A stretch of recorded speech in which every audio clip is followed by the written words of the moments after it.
I updated a little bit, so I probably use a new version. It's no big deal if you already print out. It's no big deal. Everything is the same. Okay, it's just some minor format I adjusted. Okay, maybe we can just use this. No big deal.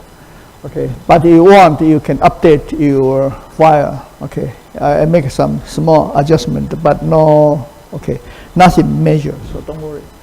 Okay, so when you go out, you may hear some people say about the vortex Rossby wave, okay. And normally what the vortex Rossby wave, what they are talking about is it's like you have a hurricane, for example, okay. And like you flow like this, okay. So you have rotation. This rotation is a little bit different from the Earth rotation. It's a rotation associated with this, okay, the vortex, and that you can have the wave generated, okay, around the eye wall, okay. That's called Rossby wave, okay. And that Rossby wave, okay, it's different from what we normally think. What we normally think about Rossby wave is, okay, the beta effect. Okay, the beta effect that give us the vortex. Okay, give us the Rossby waves. Okay, so this one we also call Rossby waves, but that has nothing to do with beta effect. Okay, the main idea is the PV changing. Okay, PV changing. Okay, conservation of PV. Okay, so that gives you the wave.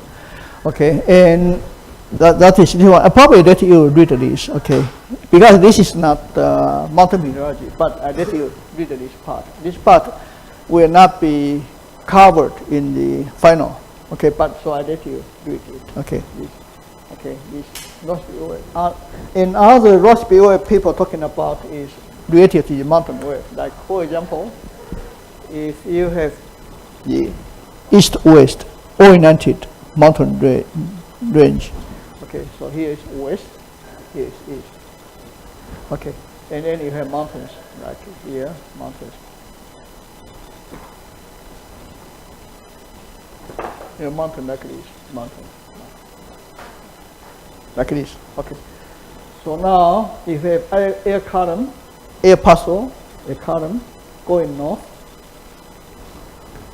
okay, what's going to happen? What's going to happen? Is this air column is going to keep going and to the north, passing over the mountain and to the northern side. What's that? Shrink. What's shrink? That's correct, but what's shrink? Air column. Air column shrink. Okay, because you look at how many people are online? 4 people. Okay, so these 4 are pretty steady one. Okay, and then sometimes come other 3, other 4, right? Other 2. Okay, so here if we look at a cross section. Okay, so say A to B. Then we look at the cross section. Then we're A to B. Then there's a mountain like this, right? Okay, maybe make it a little bit smaller, like this. Okay, and then we probably have much less disturbance like this, right? So in general, so if we don't look at details, in general, this come to here.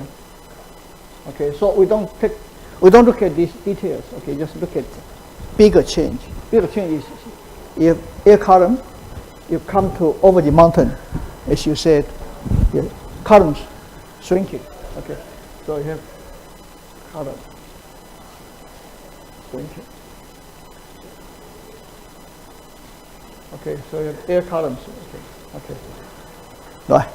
So That means, so say we have theta g here.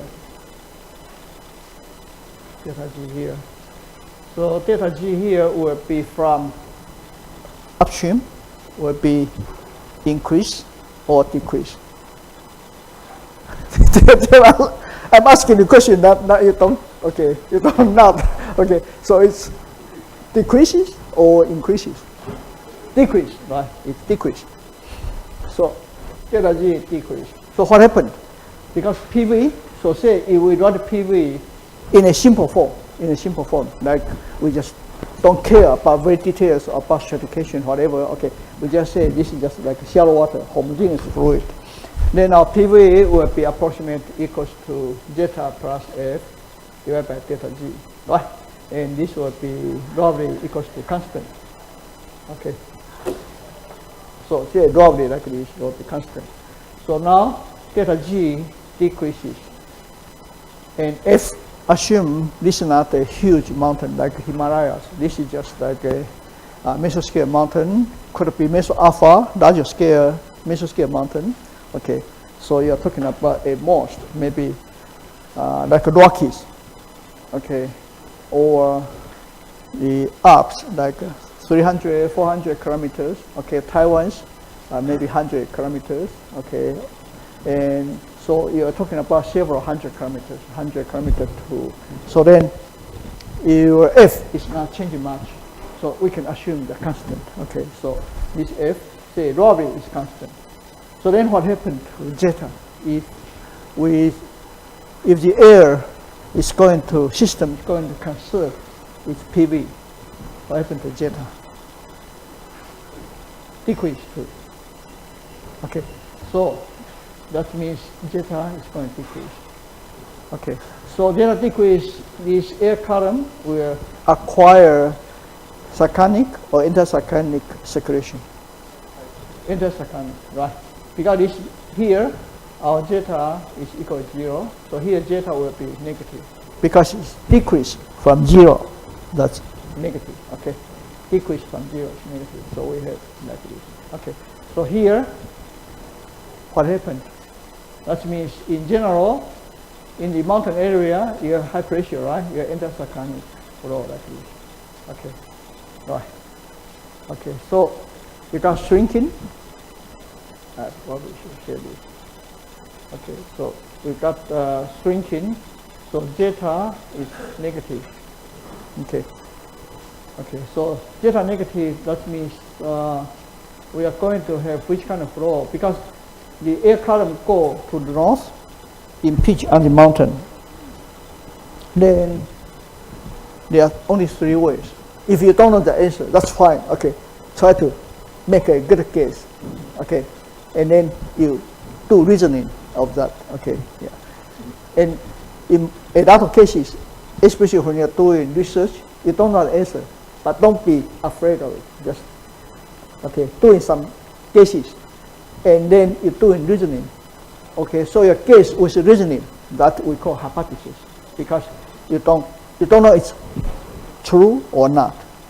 Yeah. So you just do a hypothesis. Hypothesis basically is just you do guessing with kind of scientific reasoning. Okay. So only 3 ways, right? One is keep going to the north, but we know it's impossible because you bump into the mountain. Okay, something changes. Okay. So one is you go to east, another one go to west. So which one give you negative zeta? Negative zeta. Okay. Which one? Come on. To the east, right? Right? To the east, right? No? To the west. How many people vote for west? Yeah, be brave. Yeah, be brave. 1, 2, 3, 4. How many vote for to the east?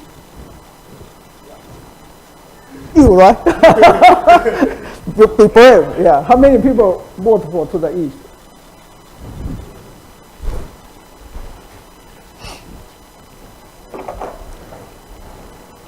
The up is out of board, right? Right. Agree? Right. The tertiary vertical direction is out of the board. So we have X and Y. This is north, okay, north. Okay, here is south.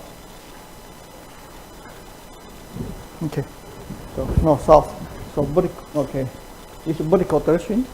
And we're talking about negative vorticity, that means had to be into the board. Okay, so now use your right hand. Go this way, no zeta, right? Because straight line, there's no turning. So now it's turning this way, use your right hand. Okay, and then your thumb, okay, okay, 肩胛部 ，okay, 肩胛部 ，okay, 指拇头 okay, how do you say it? 拇指，大拇指 ，okay, 大拇指 point out this way. So zeta here is positive or negative? Positive. Okay. And zeta here, okay, you go, use your fingers, okay, go this way into the board. So, okay, your thumb is going to the board. So here, the vorticity is going to the board. Here, vorticity is out of board. So both into board is negative direction. So zeta here is negative. That is what we reasoned. So should be go this way. Okay. So there are 4 guys. Okay, bolted. No, S. Okay, bolted to the west. You. Okay, and one there and one here.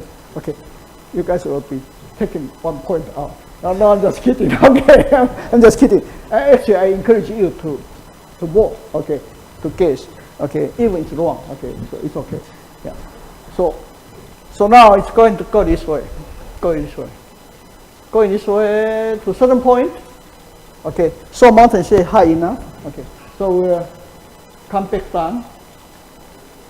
What's going to happen? It becomes stretching.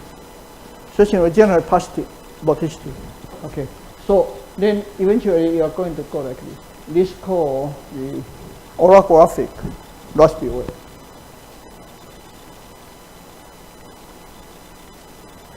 Okay. Okay, this type of flow, okay, it's called, this kind of waves is called Rossby waves, okay. And also you have vortex Rossby waves, which we are not going, I let you read it, okay, yeah.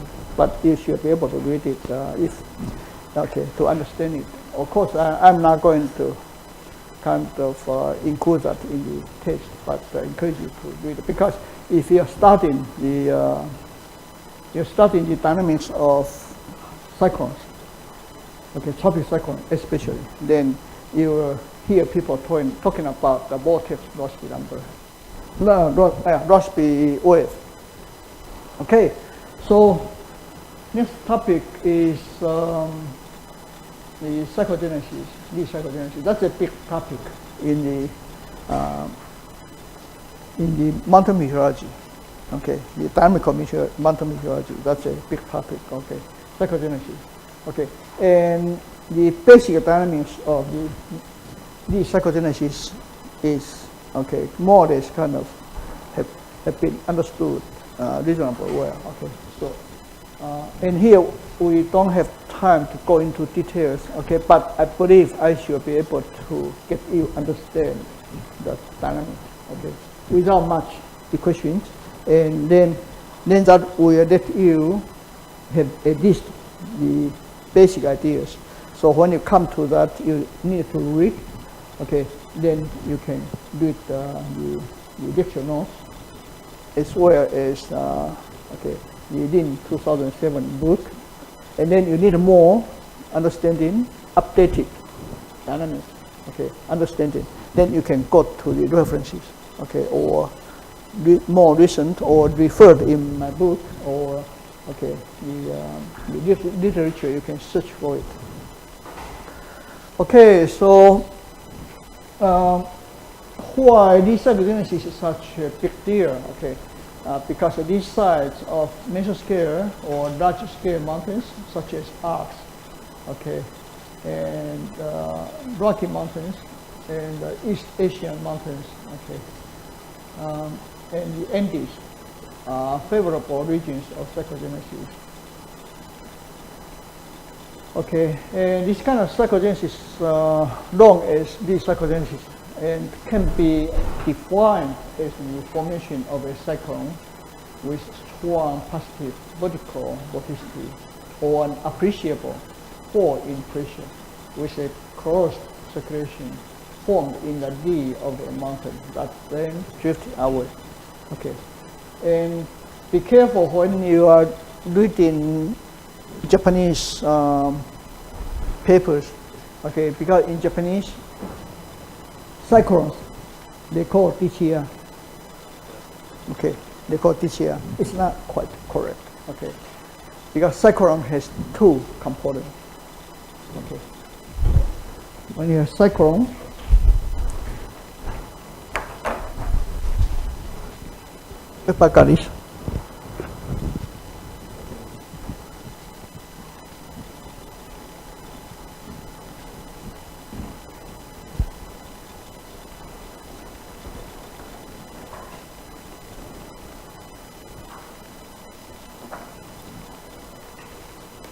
when you're a cyclone, you have two components. Okay, you have a low pressure.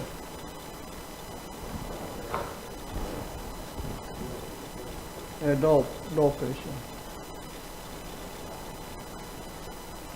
Okay, and plus you have a cross circulation. And that's what we call vortex. That is cross circulation. So here, your cross circulation.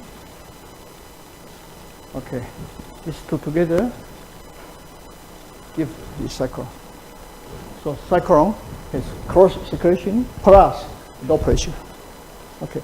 So when you're only low pressure, Japanese are in a way correct if you are talking about larger scale of low pressure, because large scale of low pressure normally associated with cross circulation.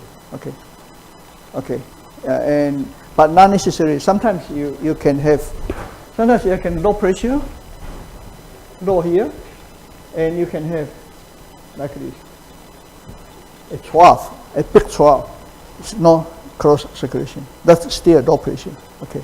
Of course, you can say this trough is not low pressure, but who says that? Okay. And in mesoscale, when you have low pressure, not necessarily you have cross circulation. Okay. For example, on the mountain, on this side, you have flow going over. You got low pressure developed because of adiabatic cooling. Warming, okay, adiabatic warming, you have low pressure. But flow, like for example, like Taiwan's case, okay, you have flow over that, okay, and here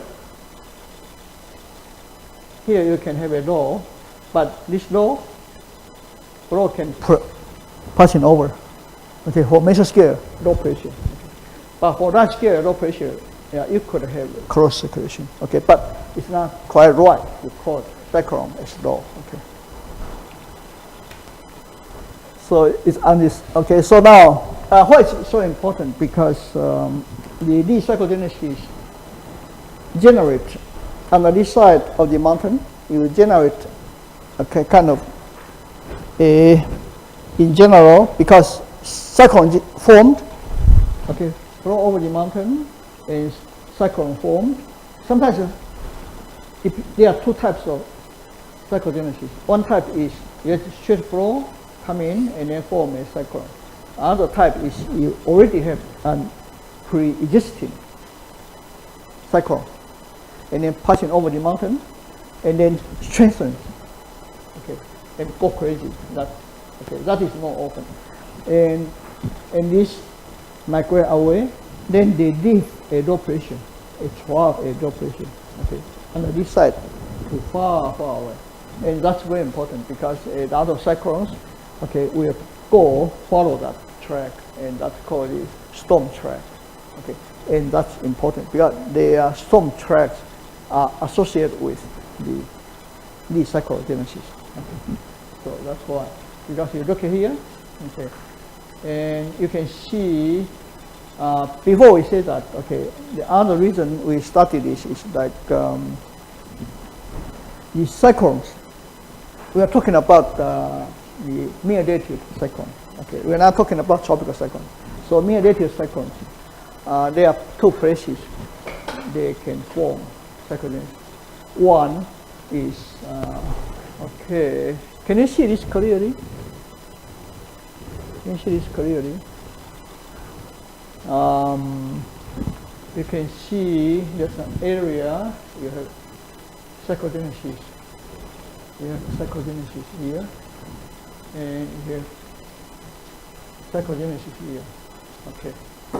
And so in general, you see there are two places that can produce cyclogenesis.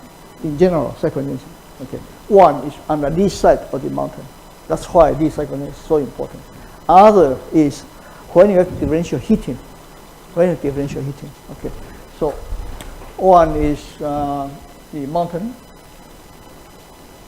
Okay. So areas for cyclogenesis. Okay, the areas which can produce cyclones is one is mountain, this side of the mountain. Okay, this side of the mountain, and other one is along the kind of diabatic heating. Okay, diabatic heating, or more specifically, it is differential heating.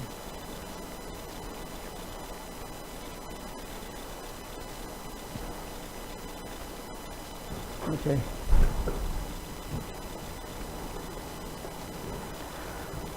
Like, for example, like the US, like this. This is North Carolina, okay. And so you have a stream go around this. What kind of stream is this?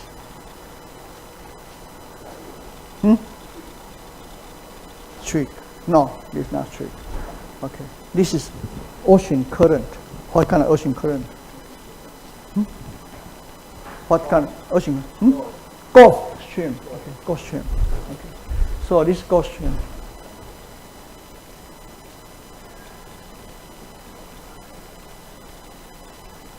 So a lot of cyclones, okay, are formed around here. Okay, a lot of them they form here. Okay, the cyclone here. Sometimes they form here in the middle of the ocean, and that's because of the like when you have the cold front passing through here, and there's strong wind going over the differential heating because it's cold, here it's warm, and then you pick up two things. You pick up two things. Okay, so say you have. So say you have a cold front passing, and cold front is very strong. Okay, air behind it. Okay, so air is probably more or less is like this way, like this way. Okay, like this way. Okay, because around the cold front, you have cyclonic vorticity. Okay, so you go this way. So you have northwesterly flow, and here is very cold over the continent. This in winter, and then passing over the Gulf Stream, and then pick up two things. One is heat, because Gulf Stream is very warm, ocean current, and second thing is moisture. Okay, you need things going, right? Okay, you need, just like tropical cyclones, you need high SST. Okay, so here, okay, pick up heat, and then also pick up the moisture. And so it got cyclogenesis there.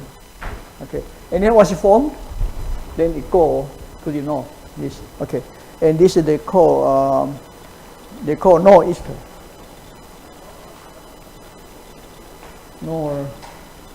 Easter. And that produced a lot of snowstorms here. So that happened a lot. Okay, and sometimes it happen in the here. Okay, the one passing through also pick up heat and moisture here, and this kind of storm cyclones are very dangerous. Okay, because it's over the ocean. Also, the Gulf Stream is very warm, and then pick up the heat and the moisture, and that can produce. They call atmosphere bomb. Atmosphere bomb. Okay, 大气炸弹. Okay, 大气炸弹. Okay, it's atmosphere bomb because it defined as in 24 hours you drop 24 millibars. Okay, and that is very strong. Okay, very strong cyclone. And that one time they knocked down the QE2. Okay, Queen Elizabeth II, the big ship. Okay. 伊丽莎白二世 ship, okay, 船 okay, knocked down. Okay, very famous example. That's called atmosphere bomb. Okay, so here the cyclone can produce atmosphere bomb.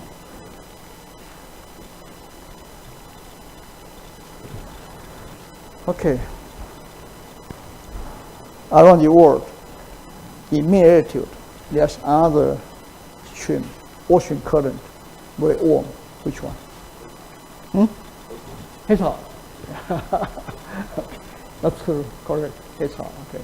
How do you say 해서 in English? No. No. Yeah. Check it. Okay. Use your cell phone or computer.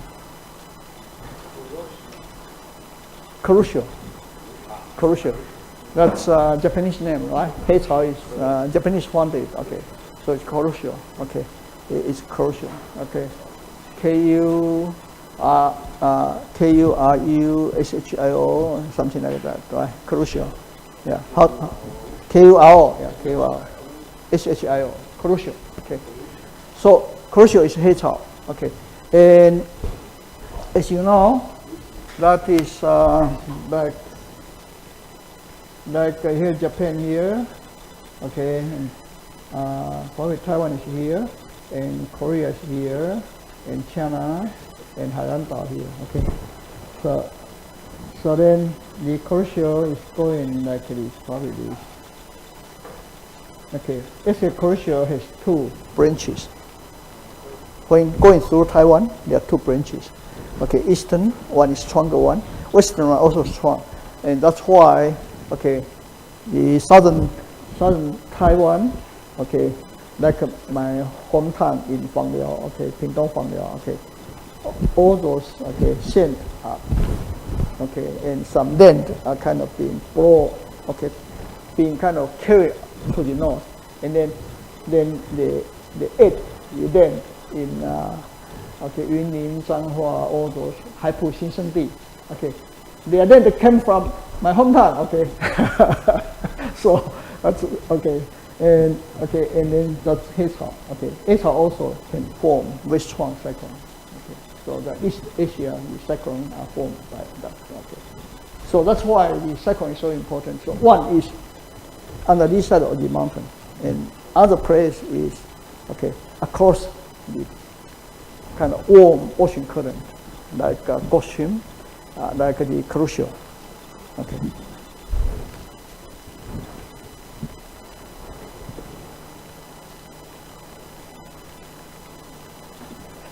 Okay, so second thing is, as I mentioned before, I talk about these two origins of cyclones. Okay, is similar to diabatic heating or differential heating.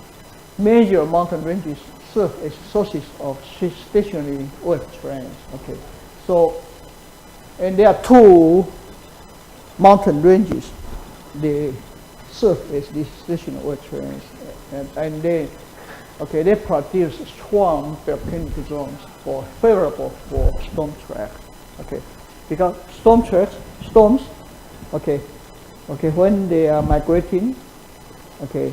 If you have a region which you can have stronger volcanicity, okay, you have a kind of low pressure, strong pessimistic, it's going to go to that place, just like hurricanes, okay, and typhoons, okay. Hurricane typhoons, if they migrate, if they propagate, and then if your place have stronger vorticity, it's going to go to that stronger vorticity, okay, it will be steered to that stronger vorticity. So, and one is called the Pacific Trough. That is on the east side of the Himalayas, because huge mountain. Okay, so on the east side you have cyclones formed. Okay, and you have kind of stationary waves on the east side, and that gives you the volcanicity zone and give you vorticity. So okay, and then give low pressure. So the trough, the cyclone in this region, if they close to it, then we'll follow that. Follow that track. That's called the storm track. Other one is on the east side in Atlantic. Okay, to the east side of the Rocky Mountain. Okay, to the Rocky Mountain. And you may wonder why there's no storm tracks on the east side of the Alps. Okay, the reason is because of the shape, geometry of the mountains. For the famous place, you have these cyclogenesis. Of course, Himalayas, we don't have to doubt about it because it's huge landmass and it's shoot up all the way to 8.4 kilometers or 8.7 kilometers, almost near the tropopause. Okay, so no doubt that will produce. Okay, but other three mountain ranges, they also produce very long, big one. Okay, these cyclones. One is Rockies.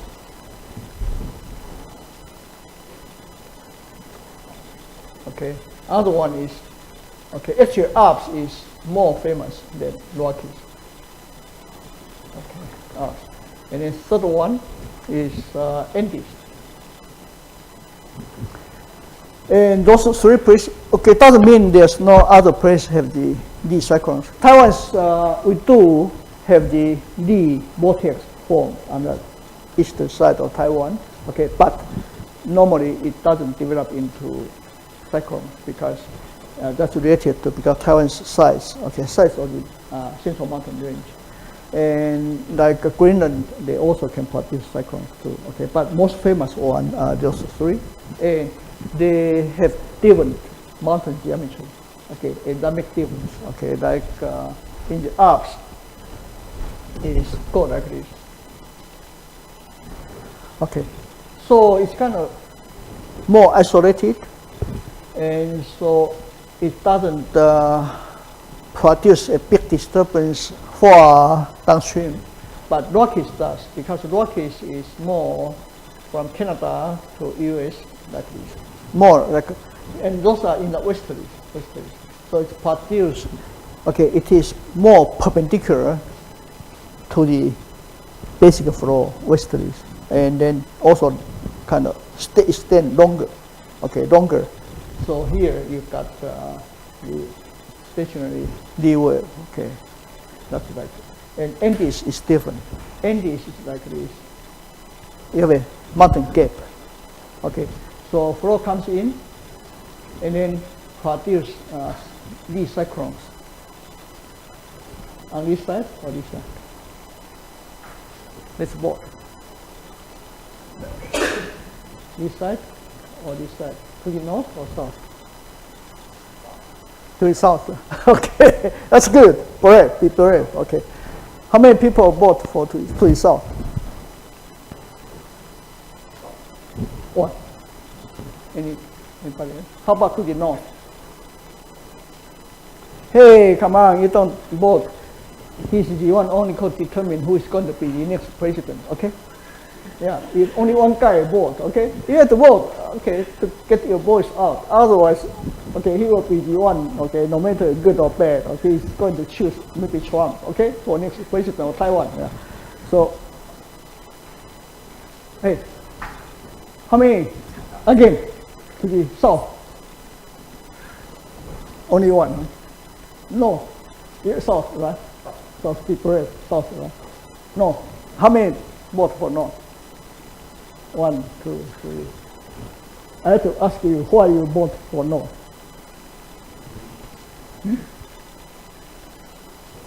Okay, it's solved.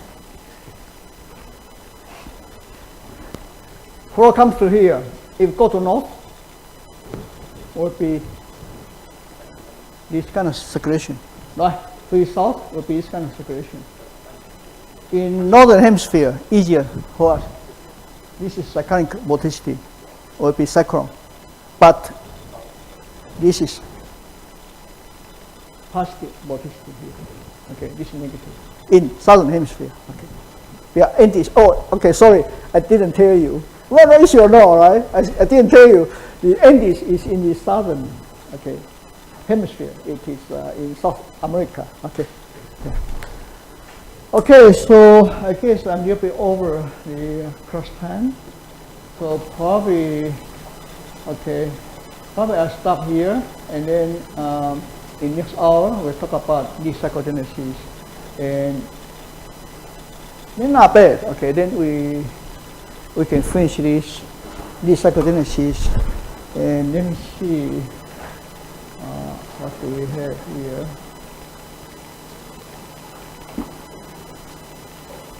Okay. Okay, so let me do this.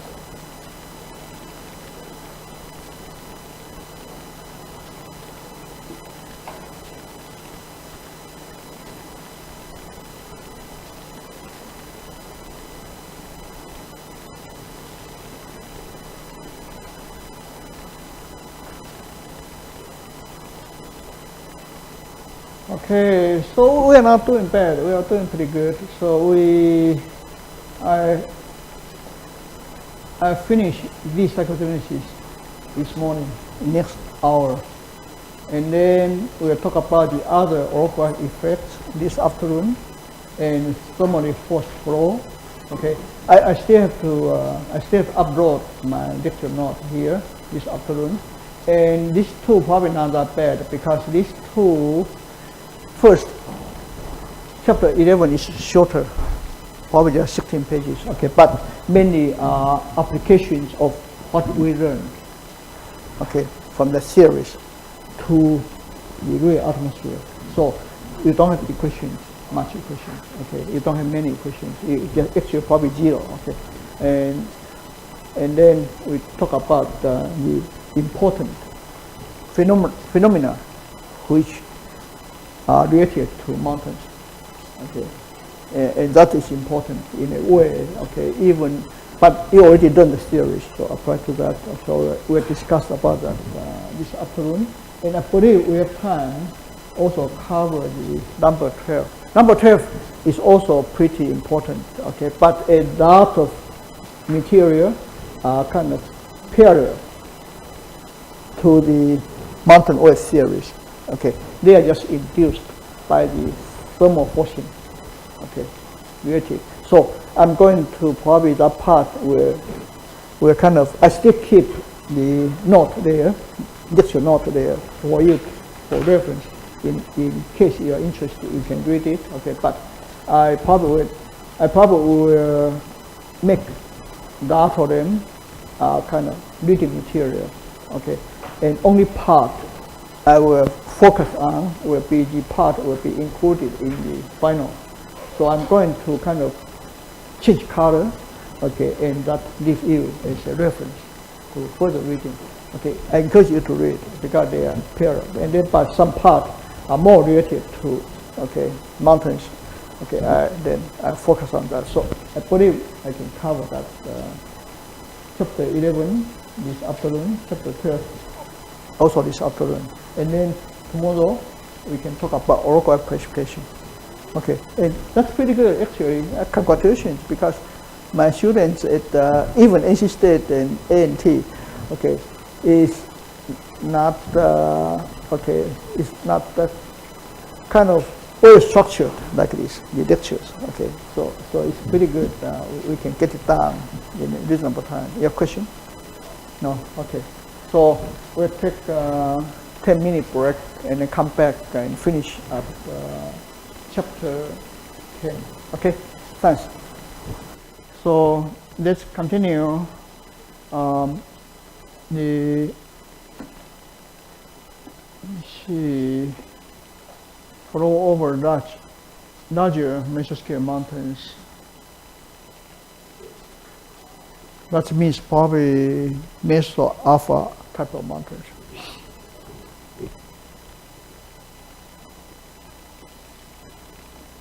We probably can download it.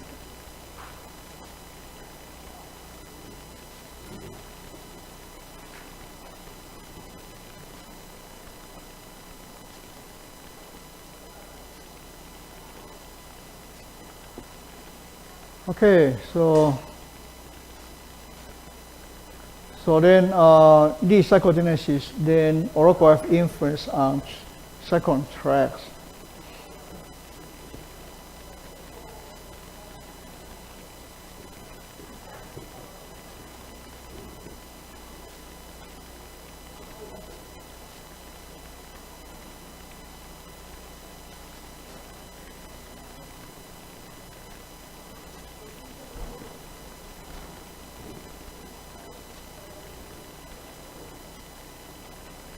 Okay, the alpine cyclogenesis is quite famous because of the frequency of the cyclones formed on this side of the Alps. Okay, and another thing also make it famous is because in 1982 there was a field experiment, okay, to study the cyclogenesis.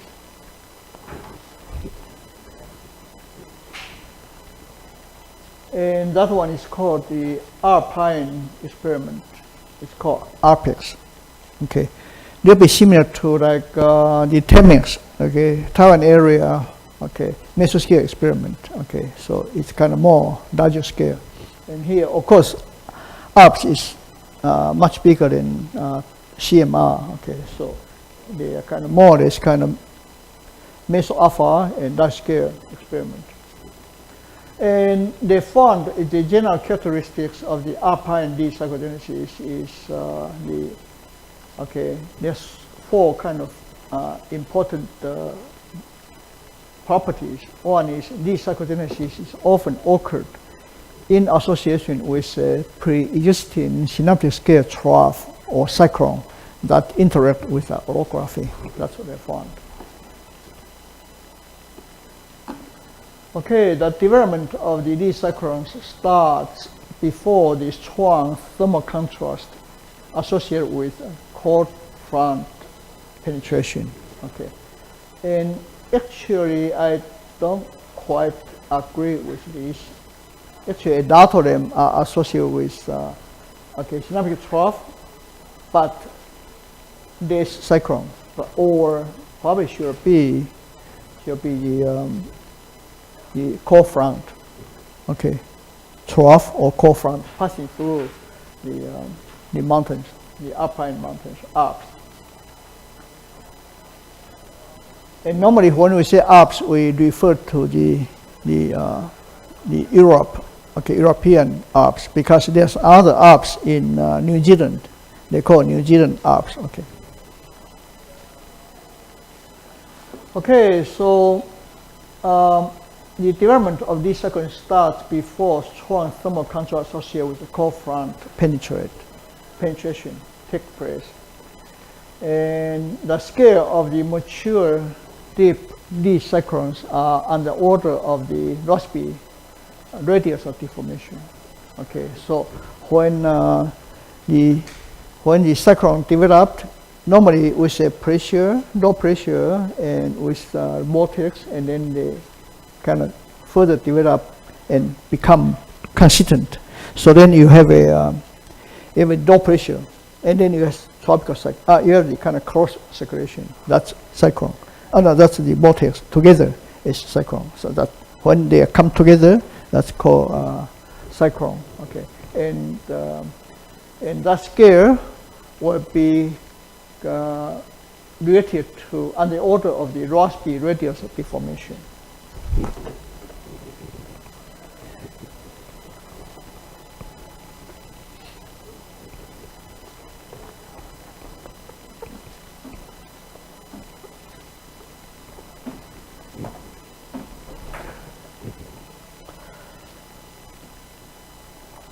Okay, so that Rossby radius of deformation is N LG divided by F. Okay, divided by F. So this one is the Rossby radius of deformation. So let me have a Rossby deformation like this. I just give a temporary symbol. Okay, this means the scale. This is horizontal scale. This is vertical scale. Okay, so for the mountain-induced scale, the disturbance, the scale, Rossby radius deformation, okay, will be like N times H divided by F. Okay, this LG, your kind of disturbance not necessary to be mountain because that's a general, okay, phenomena. Okay, so LG could be other things. Okay, other disturbance. Okay, like for example, if you have a deep convection. Okay, a deep convection. So say you have a deep convection like this.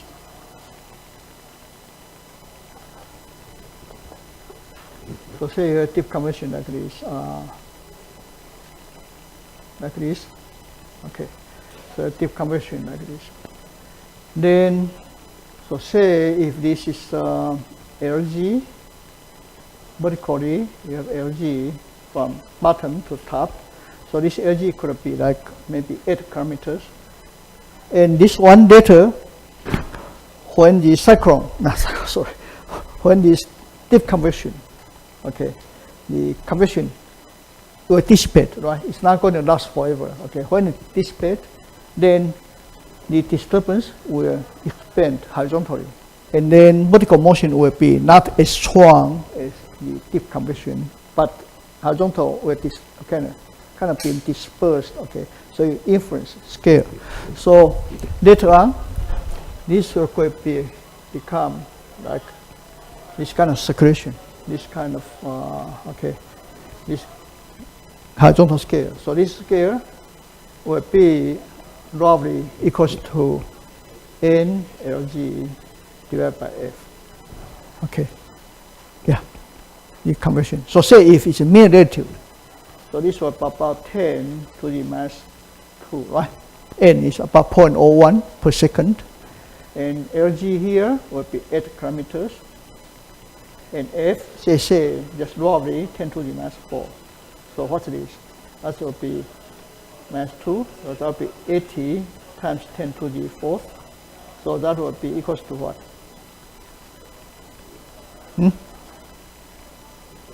Will be 80, 1, 2, 3, 4. So that will be about 800, or roughly speaking, so 10 kilometers. Okay, so it will be 800 kilometers, or 1,000 kilometers. Okay, so that's what, okay, it's left over. Okay, so when you have strong convection, and then later on, it's going to die, it's not going to last forever. Okay, and then it's going to influence of the disturbance will expand horizontally like that. Okay, now, so we have mountain like this. So say you have mountain, okay. How high is the central mountain range, the highest peak? Taiwan.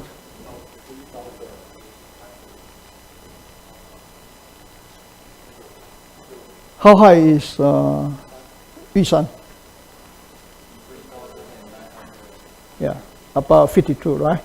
Okay, so that's about 4 kilometers. Okay, and 3.96 or something. Okay, and how about the Rockies?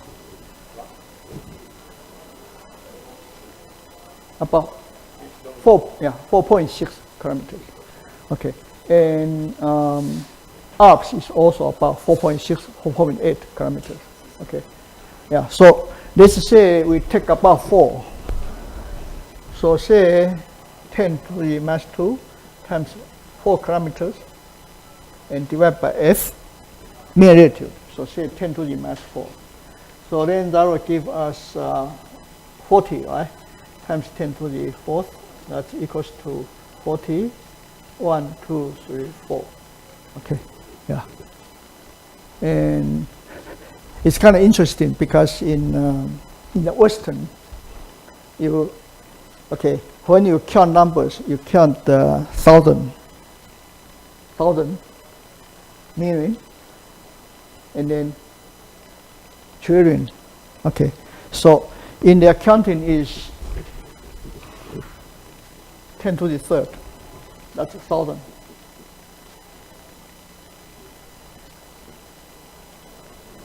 And then 10 to the 6th, that's million.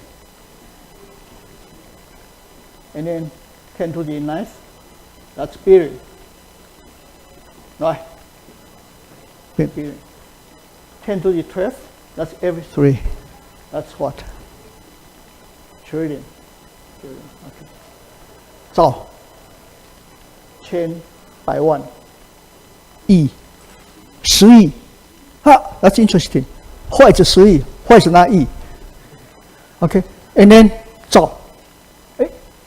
Also 兆 too. In our counting, it's 兆. Okay. So that's interesting, right? Have you thought about it? Okay. And then this by 1, right? By 1. By 1. Okay. And then you have E. 10 亿 actually. 10亿. And then you have 兆. That's interesting. Because why by 1? Why not 1? Why 10亿? Why not E? Okay. Have you guys thought about it? Okay. This is social impacts. Okay. Social impact. I'm just kidding. Okay. Yeah. This is just okay. Okay. Have you thought about it? In the Oriental way, Asian way, basically it's kind of okay. The Han culture. Okay. It is influenced not only Chinese, also Taiwanese, also Koreans and Japanese. Okay, and what we use is we have okay. Of course, we also have small numbers like 10 by 10. Okay, that but big numbers we have 1. We have E. And then we have, so, what's 1? 10 to the 4. What's E? 10 to the 8. What's so? Another 4. 12. So here, the same. Here, 10 to the 9. That's why 3. Here, 1, 10 to the 4. Okay, this is the, okay, our way of counting. Okay, 1, okay, E, and so, okay, that's all the way is doing that. So that's why it's always confusing for like Oriental people, like people like us. We go to Western world. Okay, sometimes people say, "Oh, billion is E." Okay, it's not. It's 3. Okay, yeah. And then million. Okay, by 1. We just don't by 1, right? Okay, yeah. So 1 is what? 1 is 10,000. Yeah, 10,000. Yeah. Okay, 1 is 10,000. How about E? You don't have E, right? E will be, okay. Yeah. Will be 100 by 1, right? So will be by 1. And here, no problem, so, right? Okay, I tell you, okay, in some communications I have the forms with Taiwan. First time I saw it, 10,000.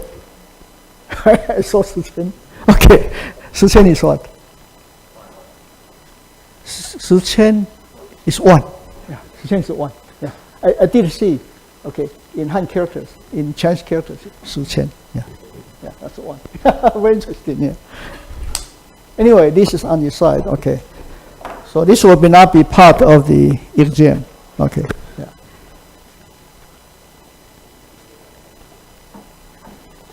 Very interesting, right? We never thought about it. Okay, yeah.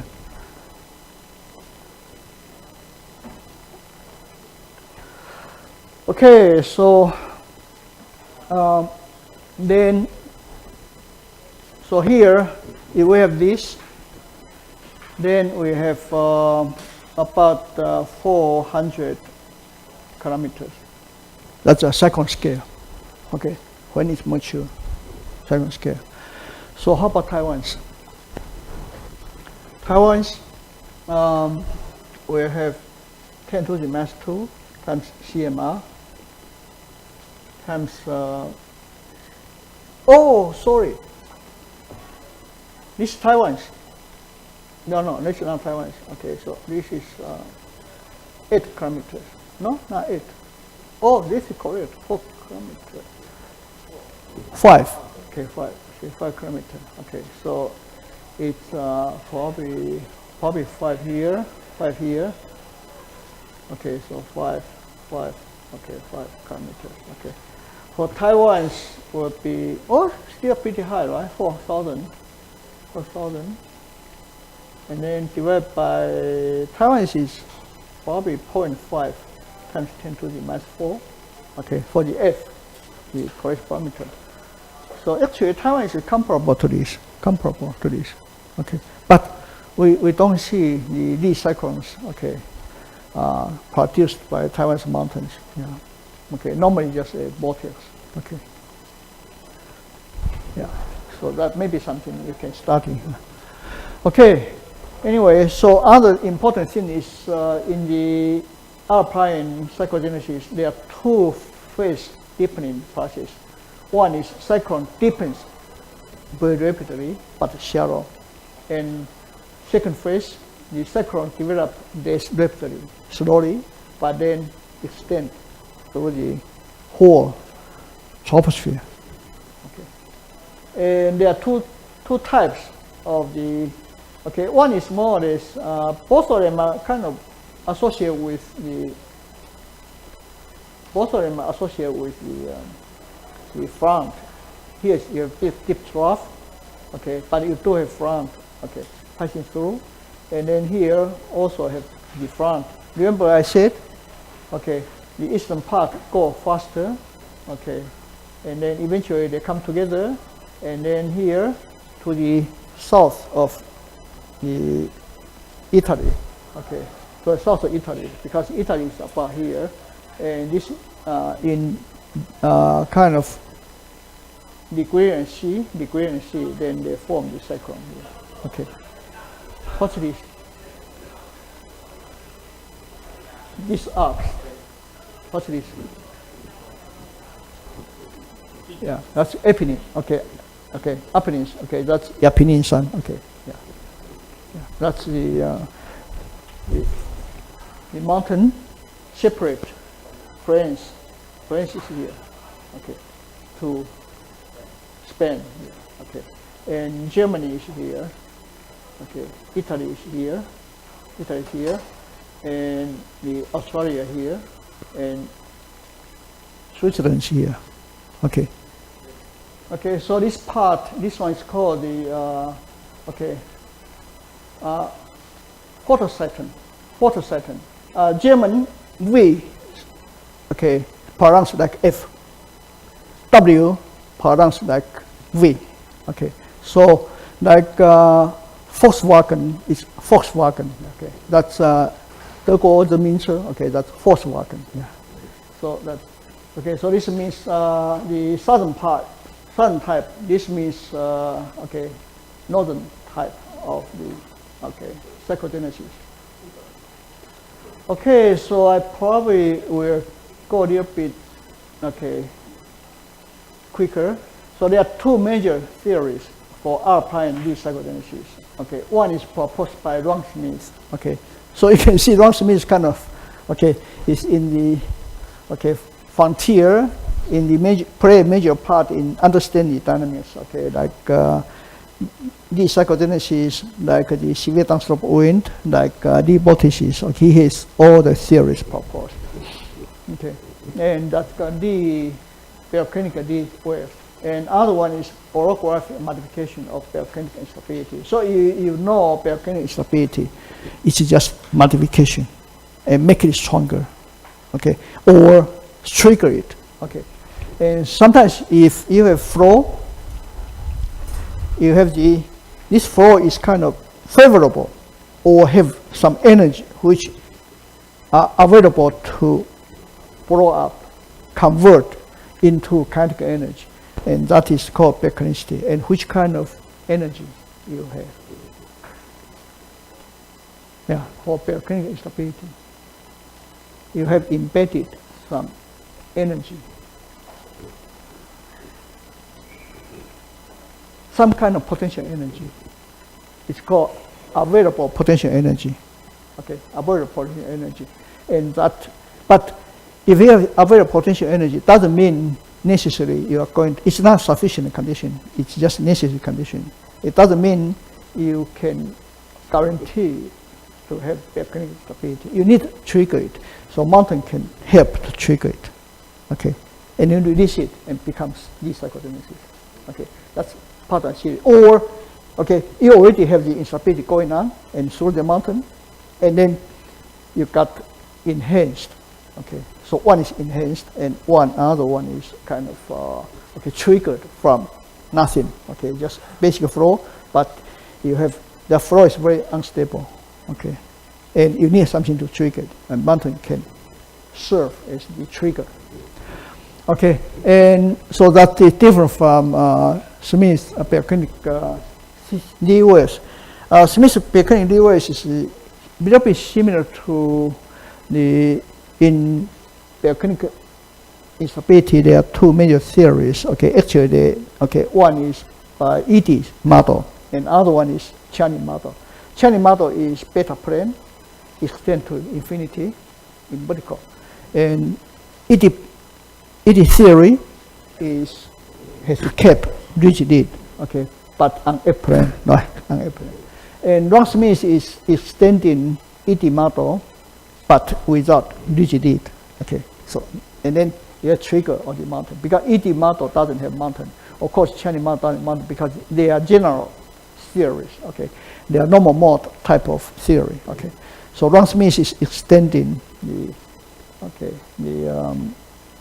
ED theory with mountain as forcing, and it's a force problem, and then top, no upper rigid top. Okay, so that on this side you have DOS generated, and the first wave is going to spin up, become a cycle. Okay, so that's about it for these two. I probably will not go into details because I believe you have done volcanic instability, but what I said is enough. Okay, volcanic instability, you need available potential energy. It's called APE, available potential energy. Okay, it's just like when you have a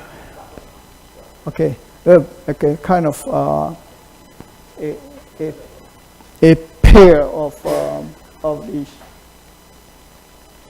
water, and then you have divider, and you have cold air here, cold water here, your warm water here.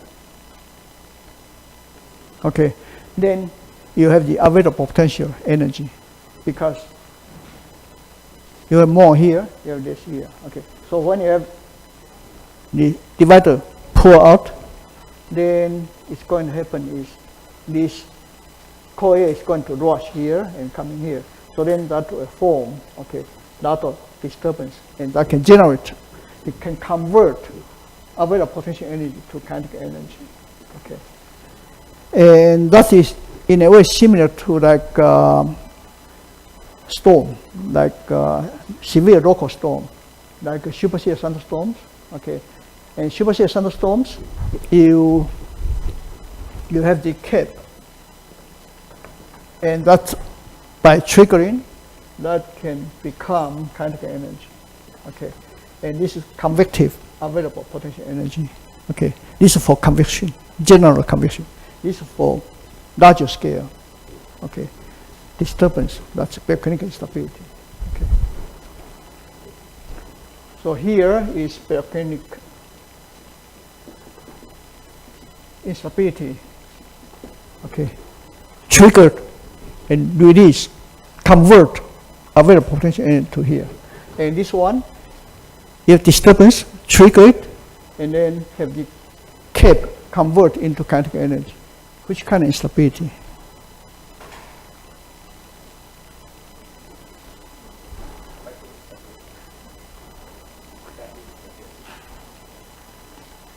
Almost close to it, but not.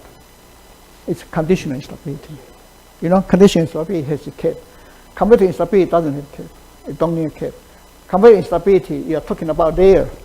Whole layer lifted, and then top one become colder compared to here. Okay. Normally, top one is drier, lower one is moist. Okay, that's called convective instability or potential instability. Okay, so that's nothing to do here. Here is conditional instability.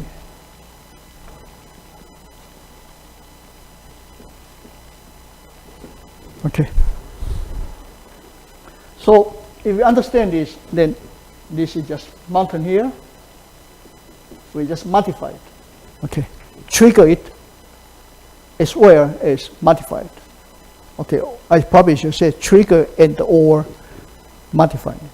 Okay, so then you can release in trigger the volcanic instability, release, convert available potential energy into kinetic energy. Okay, or you can already have the volcanic instability, but then enhance it, becomes stronger. Okay, so that's about it. And then for Smith, this is just a modified, ED model, and take the remove the upper rigidity and then put the forcing. So it's a force problem. And then the first wave is the first D wave, first part of the D wave is the D cyclone. Okay, that's his interpretation. I think both works. Okay, probably depend on the situation. Okay, so for this one is more or less associated with the cold front passing over the mountain like Alps, okay, and then some of the Rocky Mountain recyclogenesis, okay, because when you're front, normally or you already have some volcanic instability, probably not very strong, but you do, and then over the mountain it's kind of enhance it, okay, release more. Convert more of the available potential energy, okay, into kinetic energy. You already convert some because you're front, okay, and then you do it more. Or some front probably doesn't have much instability, but it does have a lot of available potential energy, okay, because front is you have cold air mass behind the warm air mass. Okay, so you have available potential energy. Okay, remember front, we have this kind of front. We cold air here, we warm air here. So it's like this. You have the available potential energy stored in the system. And then mountain will enhance it or trigger it. Okay, become instability and gas cyclone generative. Okay.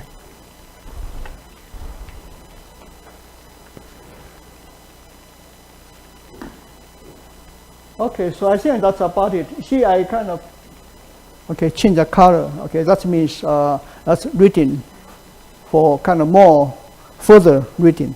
Okay, but not required. You have to study it. But I encourage you to read it, of course.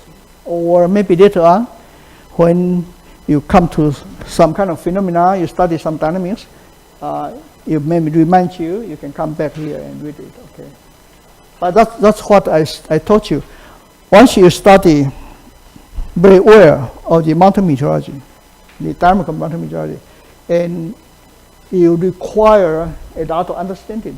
Sometimes you have to do it by yourself, okay, of volcanic instability, condition instability, convective instability, or potential instability, and other type of instability. You need those background. So So in a way, if you study aware of the mountain meteorology, actually you have a good understanding, okay, even in general problems without mountain. Okay.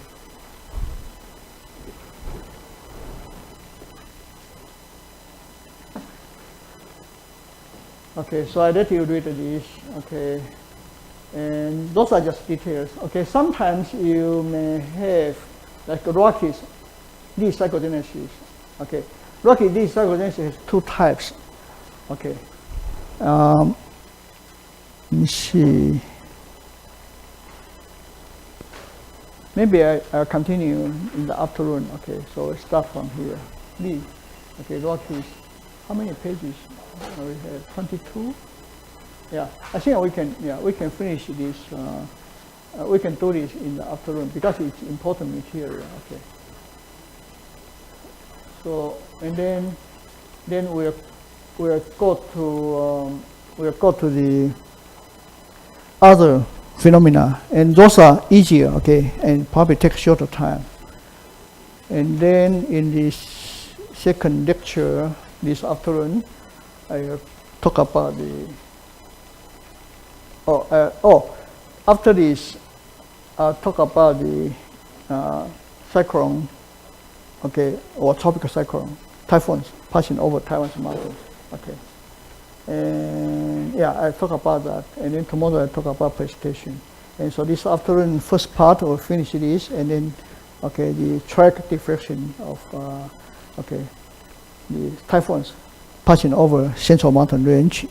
In general, not only Central Mountain Range, any kind of mesoscale mountains, okay. But where are you going to find most exciting phenomena for cyclone passing over mountains and get, okay, it's Taiwan, okay.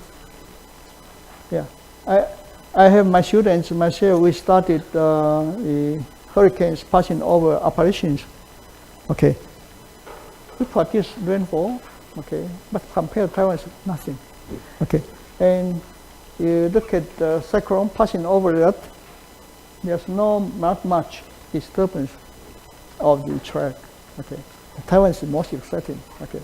It's passing through, okay, you have diffraction, and okay, and you have weaker typhoons, it's totally destroyed, it disappears on the surface, and then become this continuous track.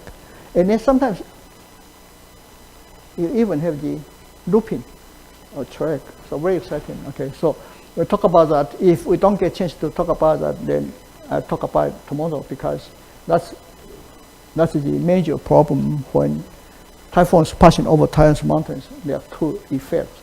One is the track, other one is precipitation, okay, yeah. Okay, so enjoy your lunch, okay, so yeah, so see you this afternoon. Okay, so let's continue for the Rockies decyclogenesis. Basically, Rocky Mountains is cyclogenesis slightly different from that over the Alps. So basically, because of the Rocky Mountains are elongated in a direction normal to the basic flow, that's westerlies. Okay, so it's Rockies is okay, kind of oriented from north to south. Okay, here is the Canadian Rockies and American Rockies. American Rockies is a little bit slanted, kind of narrow, and here is larger, and mountain a little bit higher in kind of Canadian Rockies. And Canadian Rockies has many national parks here. Okay, also the American Rockies also national park is also very famous. Okay, and one big difference is when you go to the Canadian Rockies, normally you cannot go up to the top. They don't allow you. There's no road. You want to go up, you have to do hiking. Okay, American Rockies, they just built the road all the way to the top, so you can see, okay, kind of views. It's probably because of different development of the people, kind of society over there. Americans probably, there are more mountains, and there are probably more people, and also developed earlier, okay, and more people, so, okay, they have the, okay, the highways go all the way to the top of the mountain. Okay, so the Rocky Mountains is much larger horizontal scale than the Alps, okay, because Alps is more like, as you can see now, it's kind of this shape, okay, and also smaller, relatively smaller area, but still very high mountains, 4.8 kilometers, okay, and so for the Rockies, normally you have stage 1, that is, there's a parent cyclone, okay, approach the Rockies. So normally you have a, this Rocky is not very pretty here. Okay, so Rocky Mountain like this, and normally you have a cyclone comes in and go to north and disappears. It disappears because by two reasons. One is, okay, one is kind of destroyed, low level kind of been damaged, the structure been damaged by the mountain. And second one, okay, second reason is also you have high pressure here. High pressure here. So cyclone comes in, the vorticity, okay, the cyclone low pressure is going to be, okay, kind of covered by the high pressure, okay, so you don't see it, okay, and that process is called fill in, okay, so you have, okay, kind of filled in into the mountains, okay, here, and then another one, this is called the, okay, this is called the parent cyclone. This is new cyclone developed and then go to the east, okay, that's very typical case of the Rocky Mountains, okay, and during the passage of the parent cyclone, okay, the low-level portion of the cyclone weakens, just what I said, and that's called fills in or disappeared over the mountains, okay. And part of the reason, of course, is kind of been destroyed, the circulation. Other reason is because this low pressure is covered by high pressure here. Okay, so you don't see much. And this happened not only to Rockies, it's also to the Appalachians, okay. And and my students also have started the fill-in process like this in the Appalachians. And okay, let me show you. Probably that my our paper probably show better of that. So let me show you this one.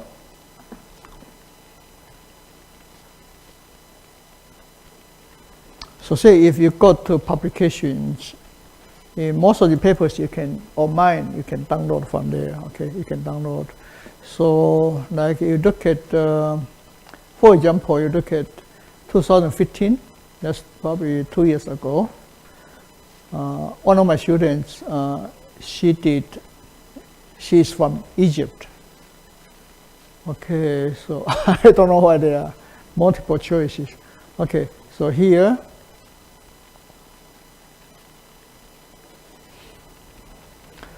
okay, we try to study the control parameters for track continuity of cyclones passing over the, okay, south central Appalachian Mountains.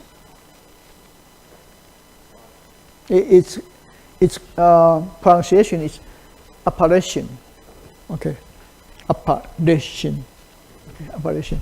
Okay, the reason is in English not necessarily true. In English, Appalachians is true, okay, but just the people used to call it Appalachians, okay, and the reason is because that region, okay,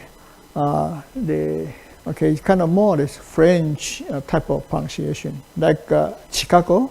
Okay, here a lot of people say Chicago, Chicago, and that's operation. Sorry, that is French pronunciation. Okay, because in older time, probably during the colonial period, okay, then the British comes in, they establish in the New England area. They call New England because that's their home, right? England, new home. Okay, New England. Okay, that's including Massachusetts, the Connecticut, Rhode Island, and then other states like Vermont, okay, New Hampshire, okay, Maine. Those are New England, and then okay, then Quebec, Lower Canada, Upper Canada, Louisiana, all those huge territory is called New France. And then Arizona, Texas, they call it the New Spain. Okay, yeah. And so then the British, they allied with the Indians in Canada, and then they defeat, okay, Canada. Okay, so then another territory, okay, and then broken, okay, because New France become broken. So then and then of course England they grabbed some territory, and but the British, they didn't know in their backyard, okay, there's a revolution, the American independence. So they lose that huge territory, okay, and then so Canada still belonged to to them, and then probably the French only control the Quebec, a smaller area, okay, and that's the reason, okay. So there's some pronunciation like Louisville, okay, the basketball team, okay, university, that is pronounced like Louisville. There's no S. That's French pronunciation. But anyway, so here we have this okay, passing over the South Appalachian Mountains.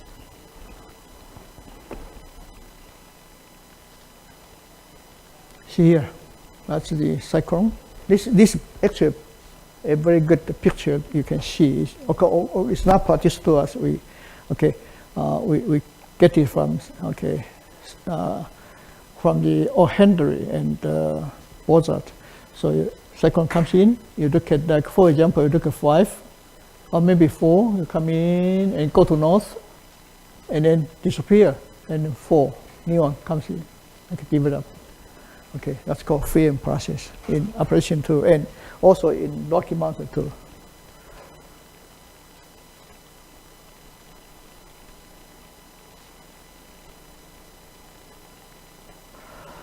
Okay, so disappeared.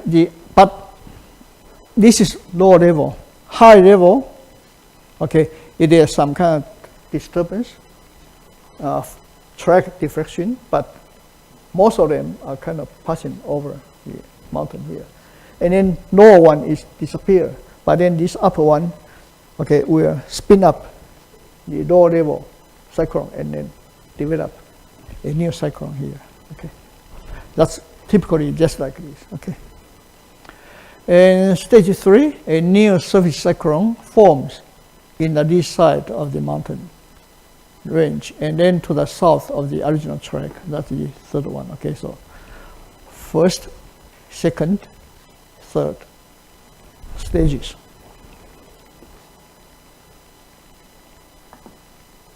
And here's one example. Okay, but I thought this is probably a better example. Okay, maybe I should replace that.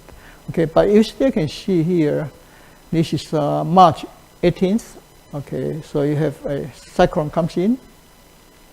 Okay, and then here it fills in, become weaker, and then you don't show it, and then don't see it, and then there's a new cyclone develop here, a low and low, like this.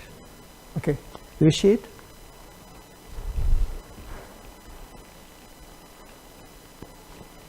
in our classroom, normally there's a stick, okay, and that stick has two functions, okay. One is to show like that, okay, like that. Another function is when students are nodding off, okay. Oh, okay, megakona, okay, yeah. So it comes in and then do this and disappear, and then new cyclone come, okay, start to show up and then develop, okay.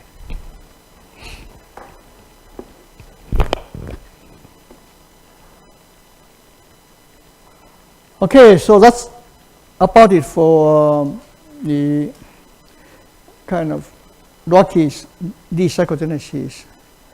And you know that region go to north, right? How many of you know that region it go to north?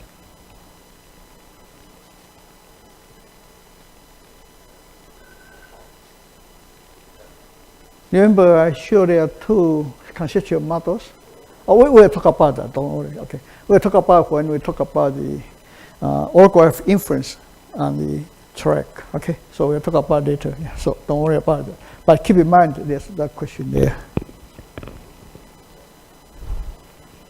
I think I showed that conceptual model yesterday.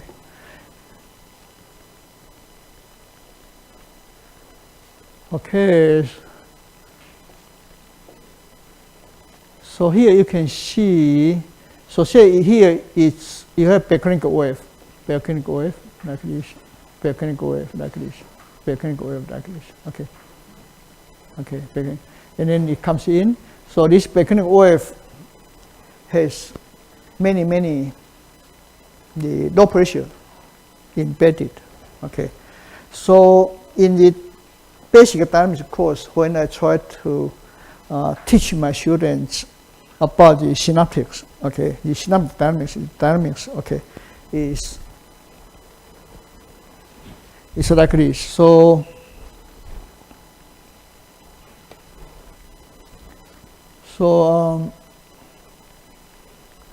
like you have northern hemisphere, for example, like this, and then here you have cold air pushing out, right? And then you develop the volcanic wave because of volcanicity. You got volcanic wave, and volcanic wave have the low pressure here, high pressure here, right? And low pressure here. Okay, so this is volcanic wave, and this is low pressure, and this is high pressure. Okay, this is high pressure, and this is low pressure. Okay, and when it develops, then because here, okay, this flow go this way, flow go this way, flow go this way. So then flow go this way, the cold air advection push against the warm air. So then when it develops very strongly, then you have a cold front developed. Okay, because the low pressure here, the high pressure. This is called volcanic wave because you have cold air in general to the north, warm air to the south. So you have available potential energy. And so then when it, okay, enhances like this. And then here, you got warm air push against cold air. So then you have warm front here. And you have low pressure here. And then this, okay, this low pressure will strengthening, become cyclone when this strengthens. So the theory is cyclogenesis and frontogenesis. Actually, they are same process. Okay, like that. Okay, and then you have this low here. You have like this, and on front, cold front. So one by one. Okay, and that dominates the mean latitude weather. Okay, yeah. And then here we have a name, right? Here is what do you call it?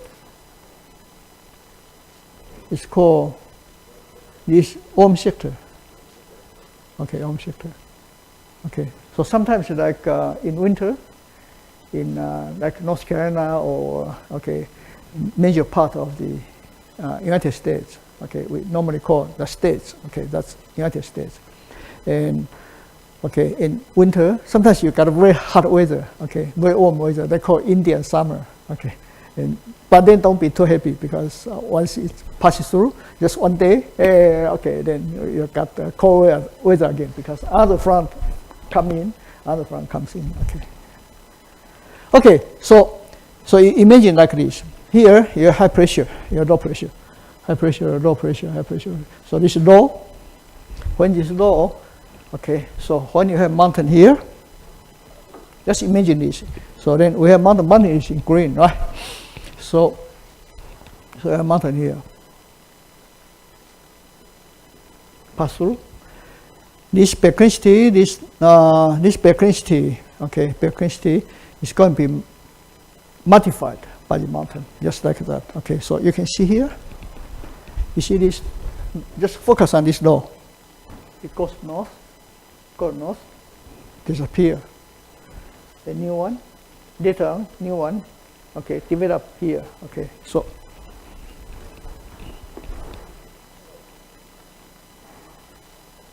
see here, a new one develop, and then migrate. This will migrate to the north, and then go to east. And so this part is modified by the mountain. Otherwise, if you take a mountain out, this will be just a beautiful volcanic wave, and then migrate to the right, to the east. Okay. So this is called modification of the volcanicity. Okay, for decyclogenesis, because the decyclogenesis is the original low pressure, but being enhanced, being modified. Okay. And then you can see, like, you have a new low pressure developed, a kind of cyclone developed here. Okay. And next topic is the mesoscale decyclogenesis. Okay. So besides those large scale cyclogenesis, remember cyclones is on the scale of more than 1,000 kilometers. Okay, and those are typical synaptic cyclone. Okay, so cyclone itself, the secretion is regarded as the large scale dynamics. Okay, but of course, you also embedded REM bands, okay, structure. They could be studied, okay, as mesoscale. Okay, so now we are talking about mesoscale decyclogenesis. That is smaller. Okay. Like the one to the southeast of Taiwan, we do have decyclogenesis, okay, but smaller scale. Okay, so normally we can classify it different from the normal decyclogenesis over the kind of larger mountains, and we call mesoscale decyclogenesis. Okay, so a mesoscale vortex formed under D of a mesoscale mountain, like discussed in last subsection. Okay, this subsection number is the Dean et al. Dean 2007 book section number. Okay, so like, for example, like Denver cyclone, like mesocyclones generated to the east of Taiwan's Central Mountain Range. Okay, Dr. Sang has studied, and myself also, Dr. Jocelyn, okay, is co-author of that. And then also these cyclones generated by the Northern Korean mountain complex. Okay, like Dr. Lee, and he's my Korean colleague. Okay, so I'm a co-author here too. Okay, and so now, so those are three of them. So you are interested in this. They are not difficult to understand, because the basic dynamics is similar to synaptic decyclogenesis. Okay, so and you have the book chapter. You can just download. Okay, and chapter 5, and okay, discussion there. And then you need more details. Okay, dynamics, and you can go to Crooks et al. 1990. And then Sang et al. Din, okay, et al. 1992. This one you can download from a website, so you can go there and easily download. And Dr. Sang's, I forgot which journal, but you probably pretty much you can get it. And then this one too, you can download from my website. Okay, now next topic is the orographic influence on cyclone track. By the way, Muchin, can you, I modify this part, okay, so I modify this part,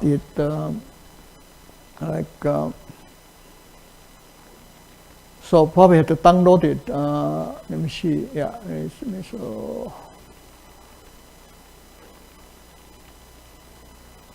Okay, so I kind of change it, okay, I just modify it because I found thermally forced flow actually only one section, okay, more closely related mountains. The rest are more kind of thermally forced flow. So I kind of remove this one and then move that section and the last section of original chapter 12 into chapter 11, okay. So if you reload it, okay, disappear. Okay, it's like magic, right? Yeah, so disappear. Okay, so I also kind of kind of make a link for you, easier for you, so you can okay, for this new subtopic of orographic influence on the track. You can download from here. I have a series of papers, probably more than this, but more important ones like are those in 1999, 2005, and Dean and Savage 2011, and then Dean et al. 2016. Okay, those are series of papers. You can just download it, okay, to read it. And then in the probably next lecture, we are going to talk about the other orographic effects, and then that will be enough for today. And then tomorrow we'll focus on the orographic pressure. Okay. Okay, good. Thank you. So I think we are done here. We are done here. We are done here. So next thing is orographic influence on cyclone track. Okay, and okay, so this is a figure 5.35.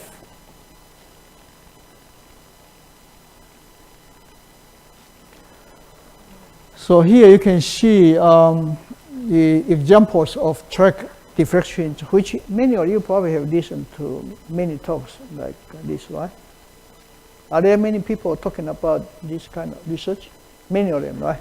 Okay, maybe here, maybe in Central Weather Bureau or the conference in Taiwan or international. So a lot of cyclones, okay, of course you have cyclone also from west, okay, and parallel to, okay, but majority are from east coming in, and one is deflected to the north, okay, and then passing over, okay, and those are for the stronger ones. Because Taiwan's mountain doesn't grow or, okay, right? Of course, this Central Mountain Range does grow, okay, does grow, okay, but very, very, very slowly we cannot feel it, okay? Yeah.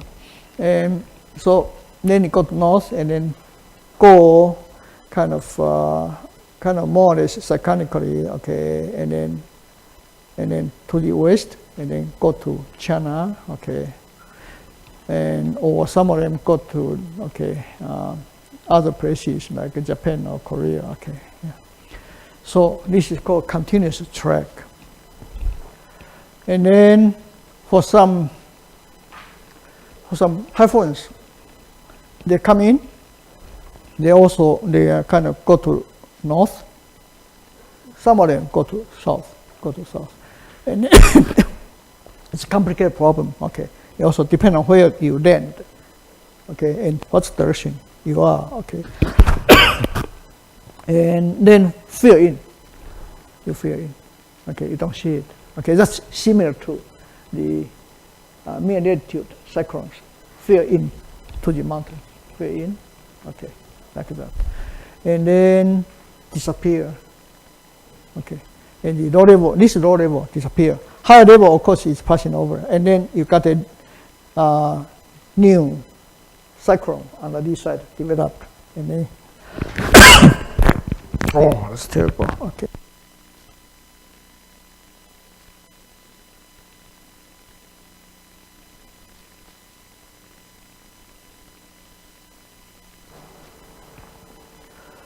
I think if somebody can make Taiwan Strait wider, Taiwan is safer.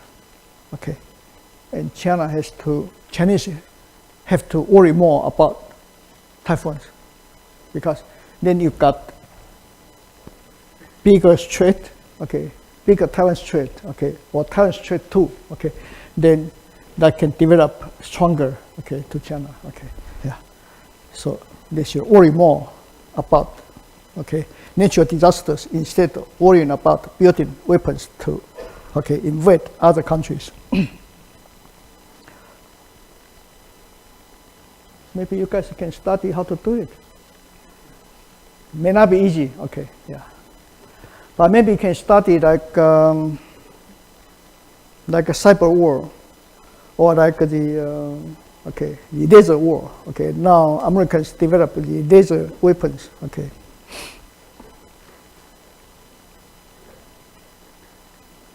Okay, so this is the conceptual model I'm talking about. Basically, this gives us a lot of course, it's not that simple, but this gives us at least some basic concept. Okay. What happened is when we have a cyclone, tropical cyclone, okay, in this case, embedded in a basic flow,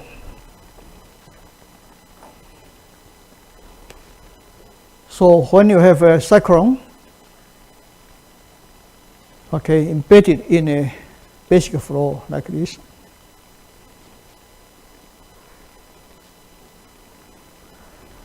then there are two problems involved. Okay, you're just thinking about linear thinking, of course, because problem is highly nonlinear. Okay, so this is equals to you have basic flow over mountains plus you have a cyclone passing over a mountain. So basically you have two problems. And of course it's more than that, because it's more complicated, because this is not simply you can split the cyclone from the wind flow, and then you add these two together will be the cyclone passing over the mountain within a kind of wind flow. Okay, because when this comes in, when these two cyclone embedded in the wind flow, itself is a kind of complicated nonlinear system. Okay, so now, but let's just try to be as simple as possible, but keep in mind real problem is much more complicated. Okay, so say if we can just divide these two, split these two as two problems, and then we should be able to understand, individually. If we cannot understand individual separate problems, this is basic flow passing over mountain, and this is the cyclone passing over a mountain. Okay, then, or say you're a cyclone, just put it here. Okay, say like you're a Superman. Okay, and there's no basic flow, you just kind of put a low pressure, a cyclone here, and then see what happens. Okay, and it's going to move. I tell you, it's going to move. There's a cyclone here, no basic flow, it's going to move. Okay, and so here, look at here, you will have basic flow comes in, over that. Okay, and this basic flow is going to be deflected to the north. Okay, and why? There are two ways you can interpret them, and both ways have advantage. Either way has advantage and disadvantage. You just have to keep in mind. Okay, this is a simplification. Okay, but the focus are different for these two different views. One point of view is you just look at for upstream, assume this flow comes in, and which is in geostrophic balance. And as you know, geostrophic balance, we have the corresponding force acting toward right. Okay, and PGF okay, to the left. Okay, remember here is x direction, y direction. So this north, this east. Okay, so now you have the Coriolis force acting to the south and PGF to the north. And so when it comes in near the mountain, from mechanical point of view, okay, just like if you walk toward here, okay, you cannot just say, oh, forget about it and just keep going. You cannot, okay, you cannot. That's called braking, right? That's called braking. That's mechanical forcing. Of course, when I talk about this, and some people challenge me, oh, okay, the airflow doesn't have eyes like you, okay, how can you, okay, go around? Of course, it doesn't have eyes, but it has feeling, okay, right? Just like you blow wind toward the ore. The wind is not going to just keep going and then penetrate over, okay, it's going to go aside, okay, because sponge condition. So then, because it's braking, so mechanically the effect is going to become smaller. Okay. So this way you have flow imbalance, right? Coriolis force, and this V, G, and this is PGF, like this. And now, when you get close to the mountain, then what happened is because of, okay, this continue. Okay, so the flow come to here, and then it's going to be blocked, so become slower, of course, right? Yeah, of course. In general, assuming this is kind of a long mountain ridge, so what happened to the force is become smaller. The Coriolis force will be proportional to V, right? Remember that? Okay. Remember we have partial U, partial T, okay, and then plus V dot del U, okay, and then minus FV equals to negative 1 over rho naught dP dx. Okay, partial V, partial T, okay, like this, okay. So, so then, okay, this is proportional to, okay, and of course we also have V dt plus V dot there V, okay, and then plus FV, FU, okay, and then equals to negative 1 over rho dP dy, okay. So if originally we imbalance and you move this one to the right hand side, okay, then we are going to develop V, wind, right? Going to develop wind. So in other words, your Coriolis force in all direction will become smaller here, okay. And then what happened? They are not in balance, so that's why it go to north. Okay, so that's easy to understand. Go north, and then here come to here. Okay, so that's one way to understand it. Okay, so that's one way. Okay, so it's because okay, because of force balance, your force imbalance. Understand? Everybody's okay? No? How many people understand? No? How many people don't understand? Okay, so that's good. So tell me why you don't understand.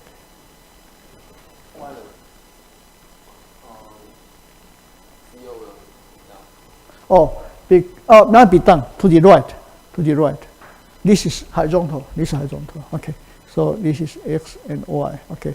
So the Coriolis force is proportional to V, okay. So let's say like this. So look at here. So this is geotropic balance, right? Geotropic balance. So look at this, right? Right. This PGF right? It's PGF. So that's PGF. No problem, right? And this FU goes south.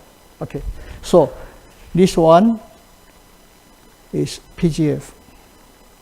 That's equals to this Coriolis force. So this Coriolis force is proportional to FU, and F is constant, assuming that. So when U becomes smaller, Coriolis becomes smaller. Okay, so that's why I say this. And now, once you have this, it's not balanced, so that's why I go to north. Understand? How many people understand? That's better. Okay, that's better. Okay, but don't worry. If you still don't understand, come to me. Okay, after the class, I explain that to you. Maybe after the 4 o'clock. Okay, because in between we're only 10 minutes. Okay, so we're almost there. Okay, now that's one way to understand it. Okay, and second way to understand it is, so you have mountain here. Okay, flow comes in, and then flow is going to climbing up mountain, right? And as I explained earlier, over the mountain region, you have high pressure. Why?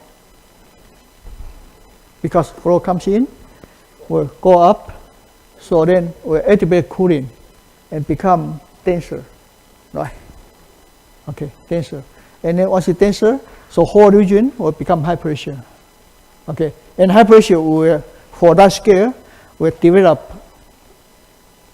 acquire anticyclonic flow. Okay, remember that? Okay, so you have your mountain here, flow comes in, and then go up, and then it will be colder, cold, okay, and cold. And cold will develop, okay, high pressure. Okay, so then when you have high pressure here, okay, then we're talking about disturbance. Okay, so your perturbation, okay, will go like this. Remember this picture? Okay, and once you push air out for larger scale flow, then it's going to turn to the right, because of Coriolis force.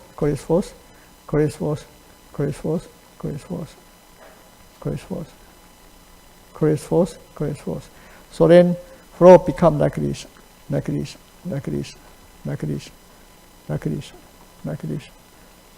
So you acquire anticyclonic flow. So over the mountain region, you have anticyclonic flow. So anticyclonic flow here, then so here you have anticyclonic flow, high pressure. Okay, high pressure is go like this. So flow comes in, will be forced to go to north,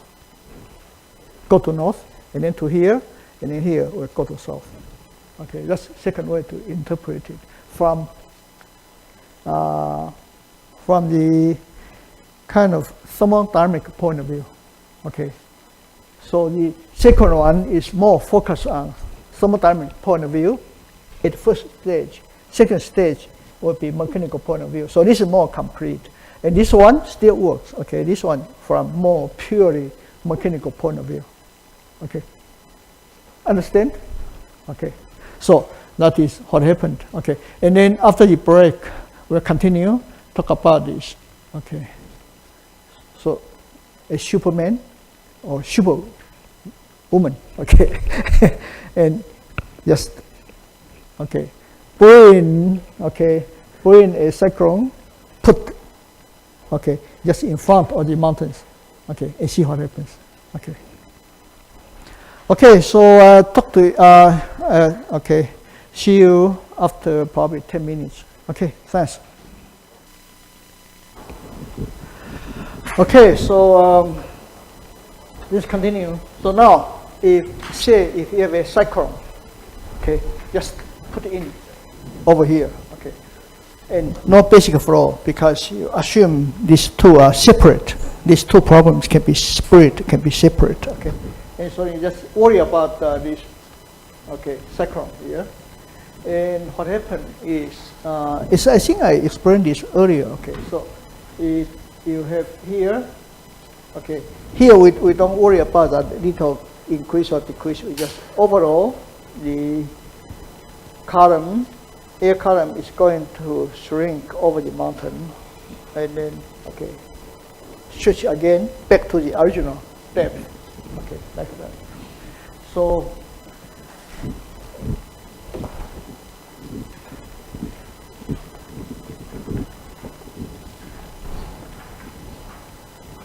here we just make a very simple. Okay, so say if we have mountain here, that's this part. That's the mountain, this part. And so here we just say we have very simple. We just have we don't worry about details of stretching here. We just say we have column shrinking here, column shrinking here, and then here going back to the original height of the air column, like that. Okay. So then, when we have column with zeta plus f divided by delta g. Okay. If we have the column shrinking, then we have delta g decrease. Okay. So in first case, delta g decrease. That implies the zeta is going to decrease. But if zeta decrease from 0 here, assuming for upstream there's no circulation. So you have this, and then that means decrease from zeta equals to 0 upstream. For upstream. Then that means zeta will become negative. Okay. On the other hand, if delta g increase, then that implies zeta will be positive. Okay. So stretching give us cyclonic circulation. Shrinking give us anticyclonic. Okay. And if you don't understand that, you can simply just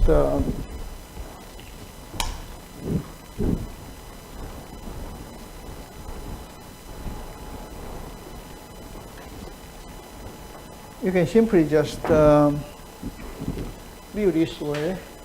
If we have air column like this,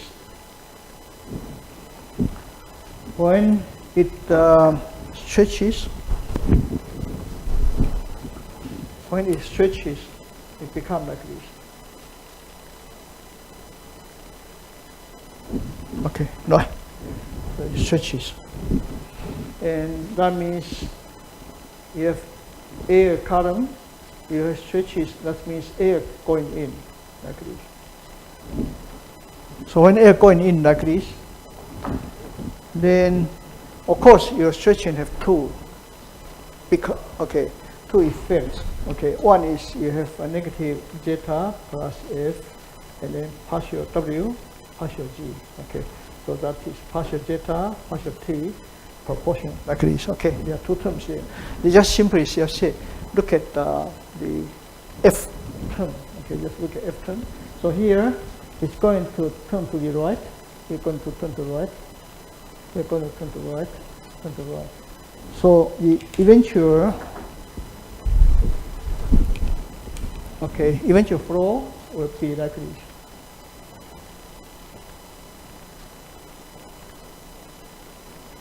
Okay, so you acquire cyclonic vorticity or strengthening cyclonic vorticity if initially you have cyclone, you have circulation. Okay, when it comes in, come to right, you acquire more cyclonic vorticity. So cyclonic vorticity will be enhanced. Okay, and same thing happened to here. Okay, when you have shrinking, air push out just like I just erased. Okay, and then we acquire anticyclonic circulation. So your original circulation, original vorticity will be reduced. Okay, so here zeta is going, because here it's kind of go upslope, so the column will be shrinking here, so zeta will decrease, and here going down slope, so air column like this, going down slope, will stretch. Okay, so then zeta is going to increase. Okay, here decrease, increase. So the cyclone comes in, it's going to go to the positive, okay, or positive vorticity, or vorticity, we call vorticity tendency, or local rate of change of zeta, okay, to be positive region. So you have a cyclone here, no matter it is milliliter cyclone or TC, okay. Okay, so if you have the zeta dt greater than 0, that's local rate of change of relative vorticity, or you can say it's a vorticity tendency, then this will go there. Okay, if the zeta dt is positive here, then it's going to go to there. Okay, so that's why I draw here. This is upslope. Here is vorticity decrease. Here vorticity increase. That means partial zeta partial t is positive there, so it's going to be there to the north. Okay, and once you come over here, this part have positive vorticity generated. Okay, or enhanced. So it's going to generate another law here. That's new cycle. Okay, so when these two combine together, then your cyclone is going to the north. Yes. Yeah. Oh, okay. And so now, let me see.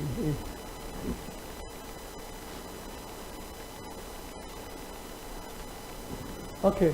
So let me repeat. Okay. So just a quick summary of what we said.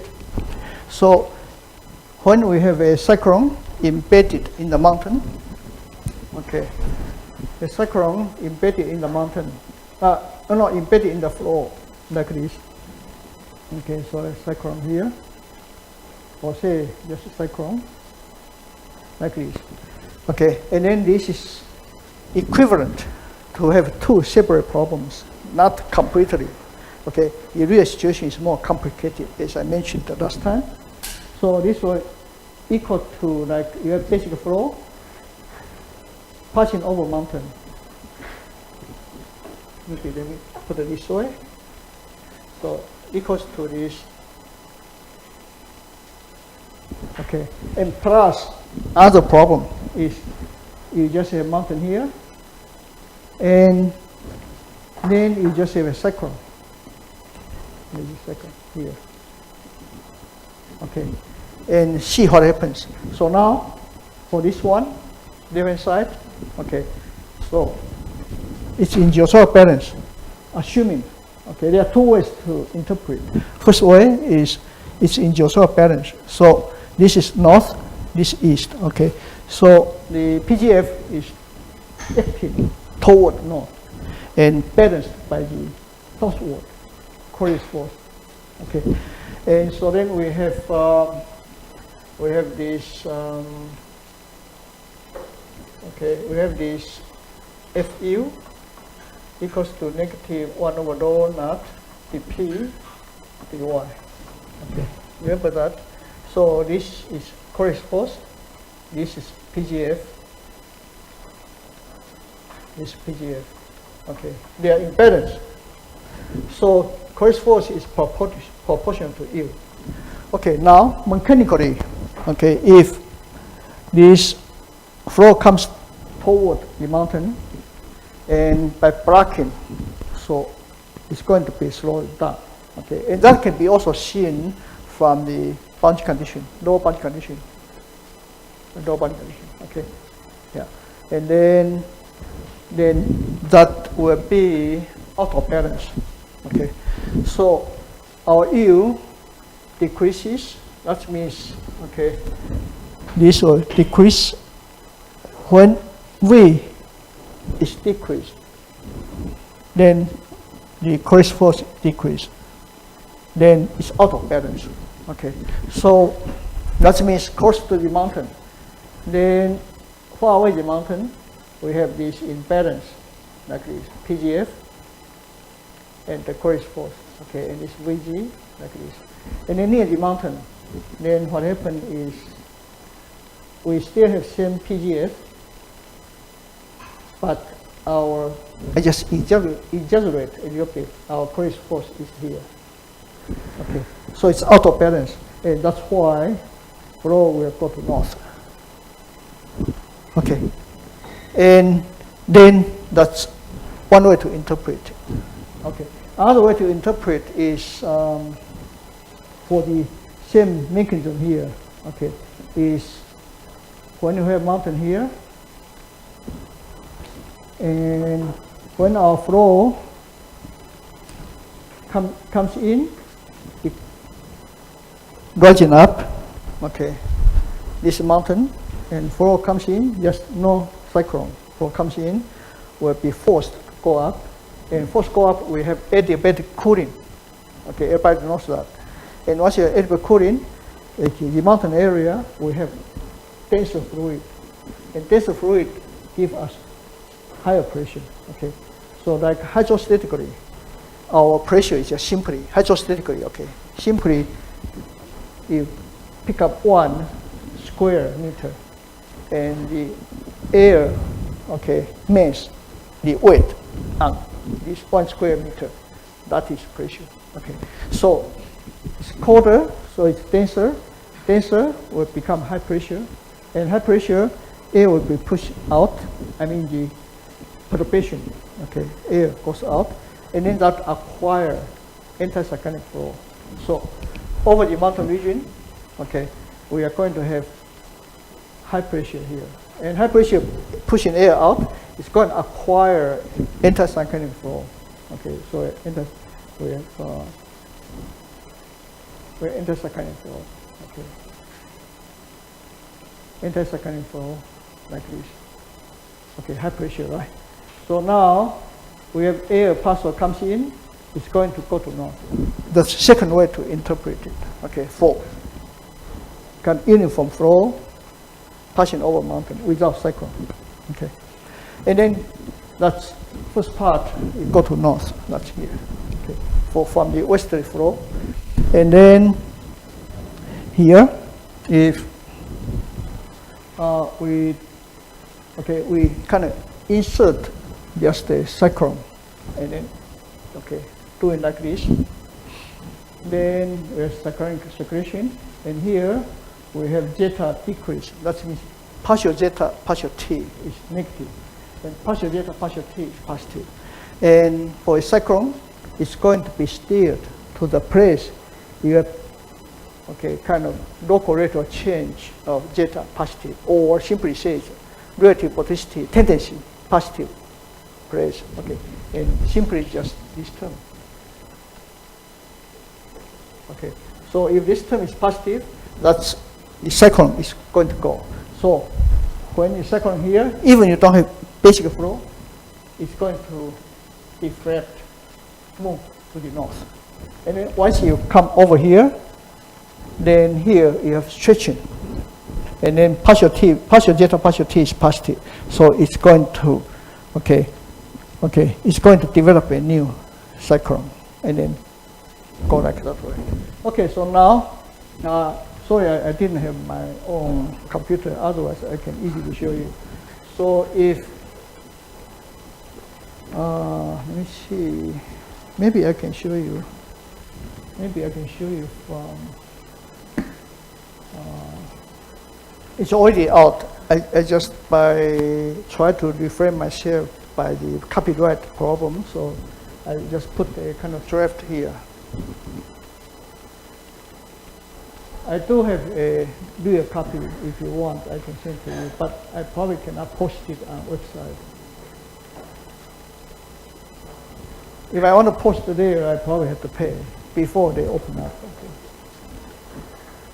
Here, okay. So now,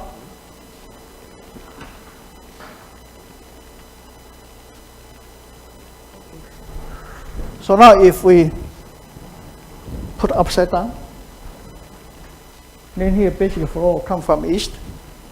Still we have the Coriolis force to the north, PGF to the south, and then just balanced flow, and then be reduced, and this will be reduced, will go to south.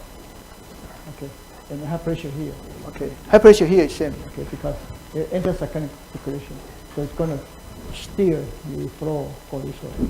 And now, if we have the cyclone located, tropical cyclone in this case, and then here, because go up slope, we have columns shrinking, so we have zeta negative, partial t, partial zeta, partial t negative, partial zeta, partial t positive, so it's going to south.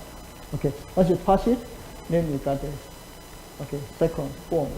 Okay, like this.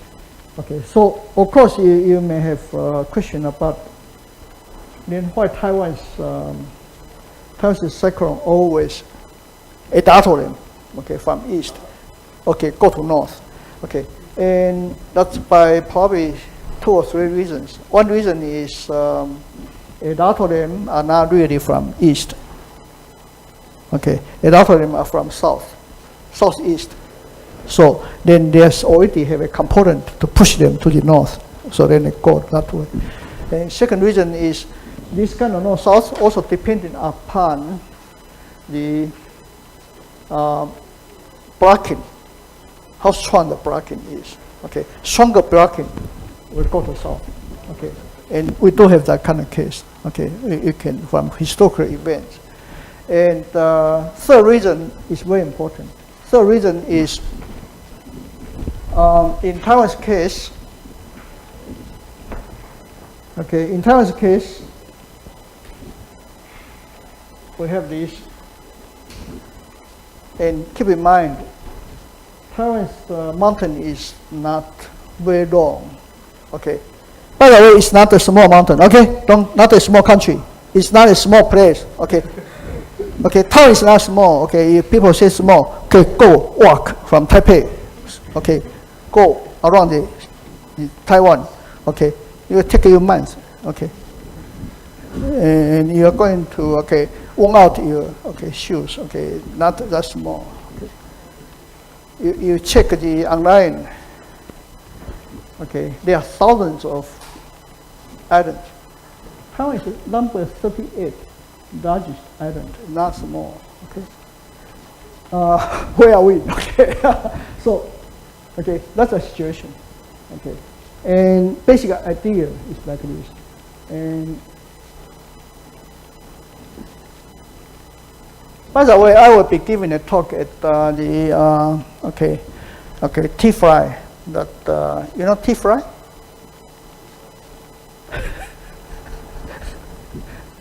I invented. Okay, yeah. T-Fly. Okay, I'm going to give a talk about Uruguay influence on the typhoon track and and the precipitation. So you're interested, you can, you can attend. You don't have to do that, okay? Yeah, you don't have to do that to get a good grade. Don't worry, okay? But you're in particular interested, you can go. Okay, it will be next Tuesday after the final. Okay. Anyway, so. That's basic idea. Okay. And I have to get rid of this. Okay. So now if you flip flop, okay, it will be like that figure.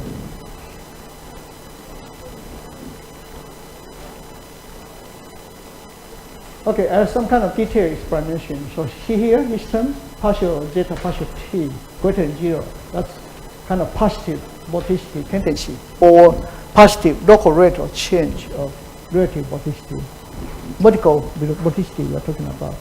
Okay, so I think I am already done there. Okay, so now if this one is, I think this talking about the book, or this is a book. Okay, so you have. I better to go back to the typhoons. Okay, so I better to go to the probably this one. I better to go to this one. Okay, so I better go to this one.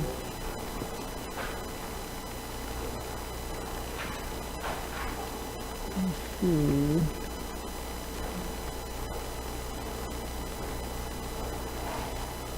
I probably, what should I do? Probably this one. No, this one. No. Oh, this one. No. Okay. So I probably have to go to an older paper, probably 2005, Lin et al. It's a crazy year. I have lots of publications. Okay. So here, also I have explanations about this. Okay. So more detailed explanation.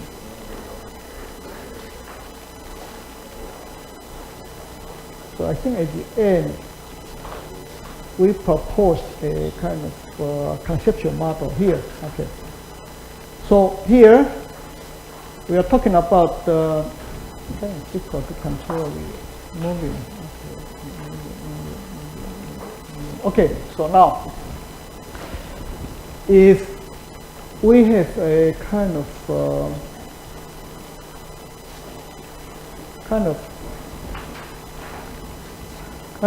narrow, not narrow, kind of shorter mountain in north-south direction.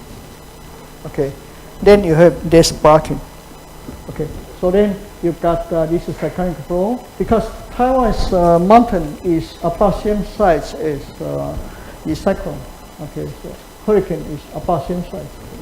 Okay, and that's why I make it Taiwan's length a little bit shorter.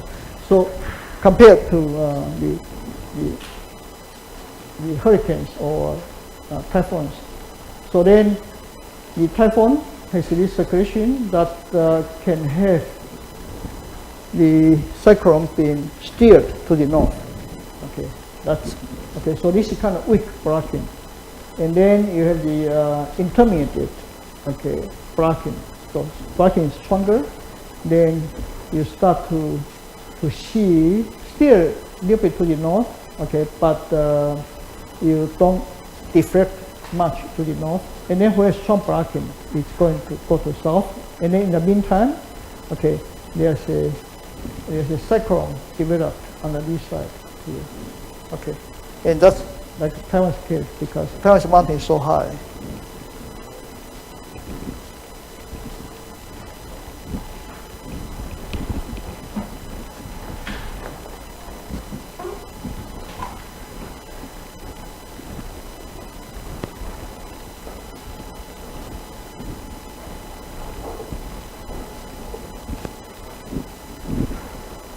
Okay, so let's go back to the lecture note. Okay, so I think you can interpret that pretty easily. So with weak blocking, okay, the cyclone is deflected to the right. Okay, to the right. Okay, facing downstream. Okay, to the right. And this is from west. Okay, strong blocking will be different. Okay, so I let you read those details. And that's about it for the chapter. Sorry, it's not chapter 3. I don't know why it always shows chapter 3. Okay. And then next topic will be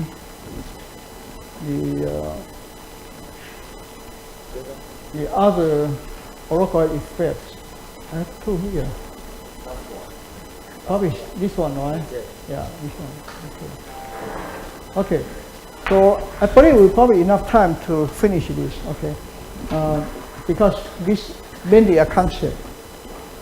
So, okay, here mainly we're going to talk about effects on frontal passage, okay, and then coastally trapped disturbance, and coil damming, and gap flow, and dynamics of mountain plains solenoidal. They call MPH, okay, circulation. For frontal passage, okay, so when a front passes over a mesoscale mountain range, it also distorted by the mountain, okay, just like hurricanes or typhoons. And so what happens is like this: if we look at this from two-dimensional point of view, so say this is a front here. Okay, cold front, for example. And cold front come to here. What's going to happen is because here you have B, that means blocking. Okay, so yes, low level is blocked by the mountain. High level can go over. Okay, so then this blocking will make the front weaken, just like cyclone weakened. Okay, here. So once you understand cyclone and flow over mountains, and then cyclone over mountains, this is, you can immediately apply what you learned. So then as time goes, this upper part will move to here. Okay, and then lower part, just like cyclone, lower part being destroyed because of blocking. So if here, this part will be destroyed. You don't see much. And then here, it starts to develop. Yeah. Okay, and develop gently is because this is, remember, this is the front. And front has available potential energy associated with it. Okay, so then it looks like, when you look from there, you look at from here, see here? Okay, low part, like flat, moving slower, and then suddenly appear here, regenerated. So this is just like hurricanes, typhoons passing over mountain. Okay, come here, being flat, and then disappear, and then a new one formed and redeveloped.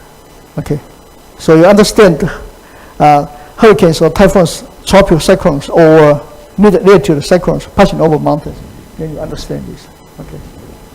Okay. So I probably don't need to say much because I trust your intelligence. Okay. And for three-dimensional ones, okay, like this, here. So if you have like arcs like this, and then you have front approach the mountain, and what happens is this part is going slower.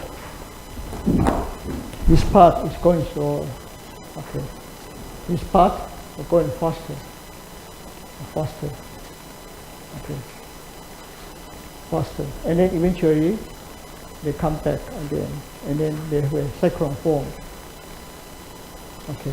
Cyclone form here. Okay. That's the cyclogenesis in alpine mountains. Okay.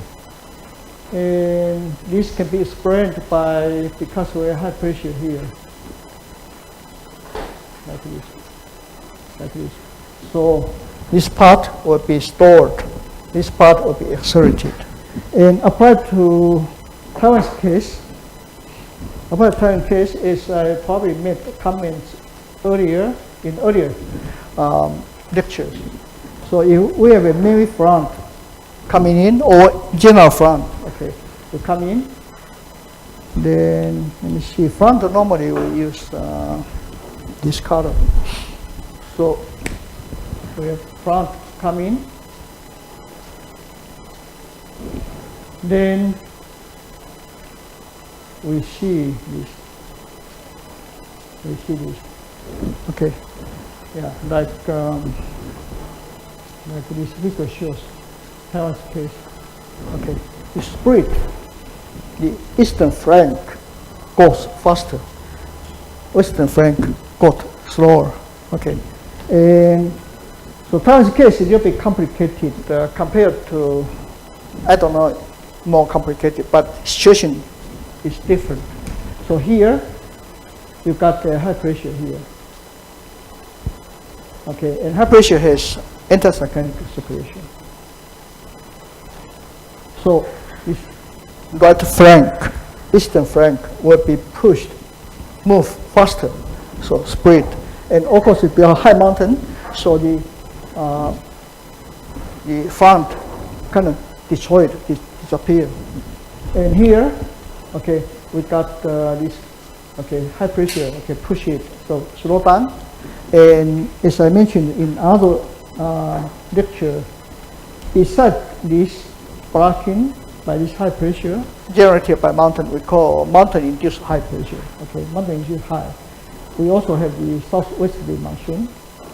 Okay, and that aid to store this western flank of the front. Okay, so two reasons. Okay, one is this high pressure, mountain-induced high. So make it eastern flank moving faster and western part is slower, but western part is much slower compared to Europeans. The European Alps is we also have southwesterly monsoon to store it. Okay.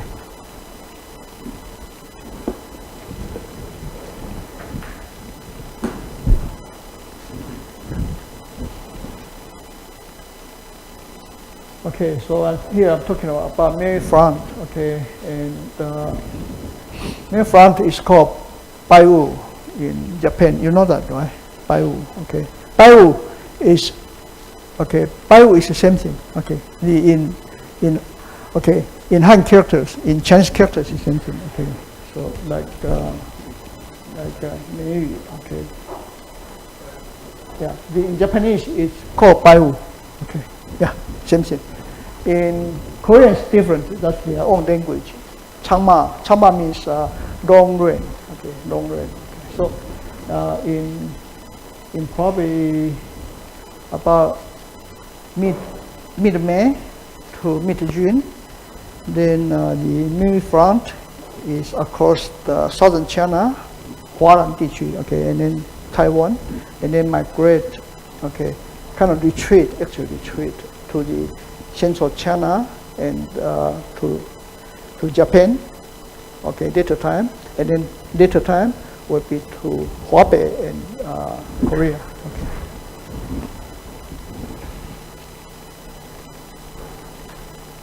Okay, that's it for the. And other topic is I'm going a little bit quicker here because we are running out of time. But I believe those are easy to understand. Now you have enough knowledge to explain those. Okay, apply what we learned, basics, to the real phenomena.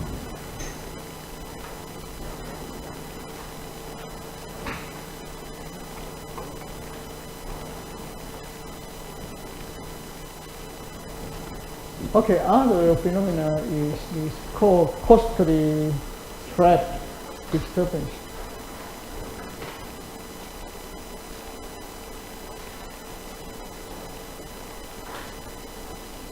Okay, so what is costally trapped disturbance? Okay, it is a mesoscale disturbance associated with high pressure surge along a coastal mountain range, okay, and confined literally against the mountain barrier and vertically by stratification. Okay, and that is they propagate along the mountain such that mountain is on the right side. Okay. So if, say, this is California coastal range, okay, then this coastal trap disturbance will propagate this way, so mountain is to the right side. If you have coastal mountain, okay, and so this is California, okay, so you have land here, okay, then here will be go this way, okay, because the mountain will be to the right, okay. And there are two theories of this. There are two theories, okay, and so like this, okay. So here, this is mountain, right? Okay, and then it goes, okay, to the north. Here is trapped, okay, go to north, and leaving the mountain to the right. Formation and propagation processes of the CTD. Before the CTD event, the climatological spatial state consists of a high pressure in the north central Pacific. Okay, so you have basically you have a high pressure here. Yeah, yeah, high pressure here. Okay, like that.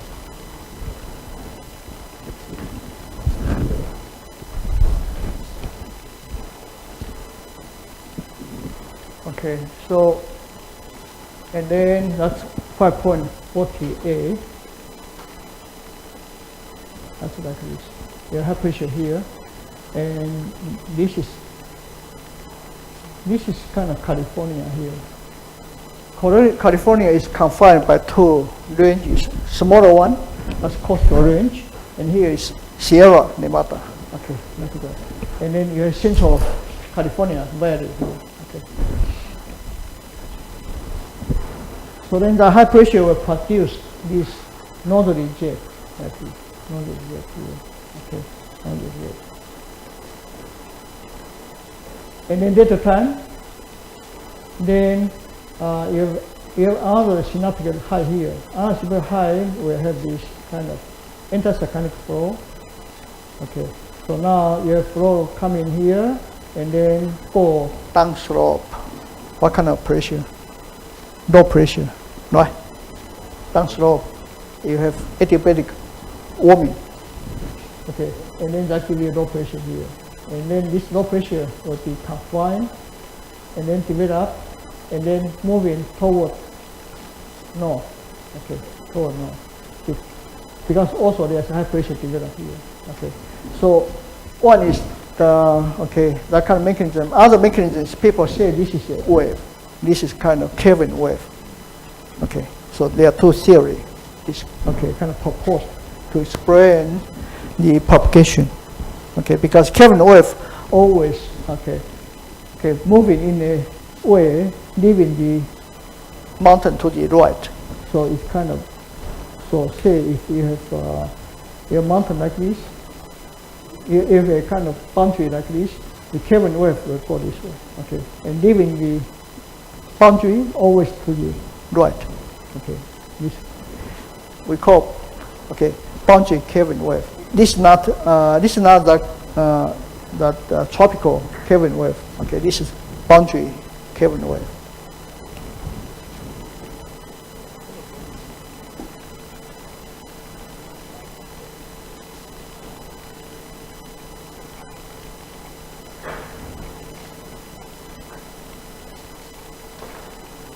Okay, so one is orographic jet or ducted coastal ridge. Okay, that's coastally trapped density current. Okay, and other is spring is Kelvin wave. And other phenomena is coil damming. And coil damming is very famous, especially in Appalachians. Okay, and some other places too. Okay, and what happened is, like in Appalachians, it's go a little bit like this way, oriented this way. And when they have high pressure here, okay, this high pressure is going to have flow go like this. And now if flow go like this from east, which way is going to be deflected? To the south. Now you know to the south, okay? Because here you have Coriolis force, you have PGF, and because of braking, so Coriolis force becomes smaller, so it's going to be out of balance, go to south. So it's going to go to south, okay. And when it goes south, this flow is warm or cold. Cold, because from north. So there's cold air here, okay, and then damp, like this. So that's cold air damming. Upper one can go through, so then you can be trapped. Okay, that's called cold air damming case. And that will influence, okay, the outer weather here, because when it's in fall or in winter, this very cold air, and then you have your raindrop coming down, it can become freezing rain. Okay, and that's very dangerous. Okay, when I first moved in from New England and northern part of the states to North Carolina, I was laughing at people there because I said, well, how come you guys are driving so slowly? Okay, and we don't have much snow. Okay, but later I understand because it's very thin ice and it's also kind of piedmont. That means chilling deep. Okay, so you have kind of up and down on the road, and it's very dangerous. Okay, So they're kind of been skiing, almost like skiing, kind of, okay, on the road.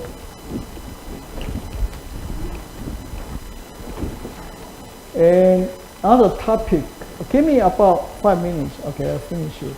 Okay, so this is cold air damping.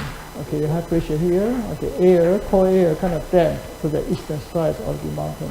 Okay, so see, this is red. And then you have a kind of, here, you got a jet developed, okay, pushing cold air further to the south. And then on top of it, okay, air can go through, okay, and this part of cold air being trapped up and also to the east of the mountain, okay. So it's very dangerous. When you have rain coming down, it becomes freeze. And then on the road, it becomes freezing. Then you got ice on the road. It's dangerous. Okay.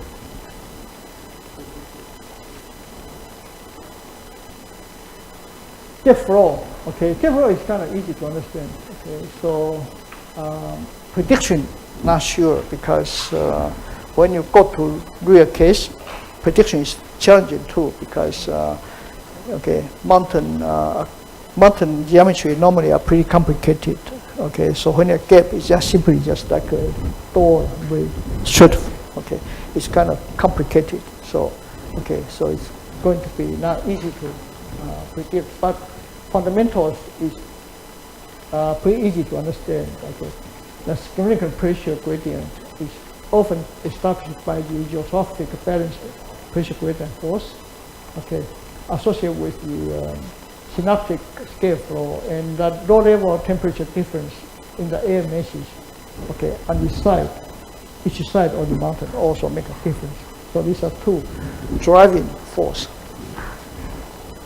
Okay, so based on some studies like Theodore, okay, and Myers, they proposed based on flow number. You have 3 depth flow regime. One is linear regime, okay, and otherwise mountain wave regime. And then you have the upstream bracken regime. Okay, so you have different regimes here. Okay. So I probably that you started shouldn't be difficult to read, okay, because now you should have the knowledge, fundamental dynamics to read through this. And then other topic is dynamics of mountain plains, solenoidal circulation. This one can be easily understand from this. Okay, you have to read these 4 stages, and but conceptually pretty easy to understand here. So see here.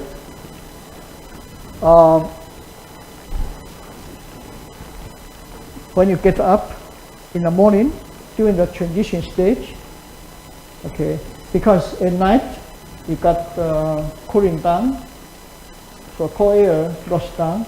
In the morning you start to slow down that, okay, and then so during transition stage, okay, then this start to weaken, okay, and now you start to develop upslope flow, okay. So upslope flow is called mountain wind or valley wind. It's mountain wind or flow, valley wind, right? Okay. So if you forgot it's mountain wind or valley wind, you just think about it. Normally we name the wind by where it comes from. Okay. So if wind from west, it's called westerlies. Wind from east is called easterlies. Okay, or easter wind. Okay, so if wind is go upslope, wind is coming from valley, that's valley wind. If wind is coming from mountain, that's called mountain wind. Okay. So then that develop, okay, coming up, okay. So then you have the convective boundary layer here. Here is a very stable boundary layer, and you have the jet, okay, at night, okay, wind coming down, okay, and here going up, and then that can produce, okay, stronger upward motion. And then you got here, push up, the shelter surface, push up, okay, here. So here will be kind of colder, and quarter will be, okay, kind of larger pressure here, and push it right, and then you got this circulation.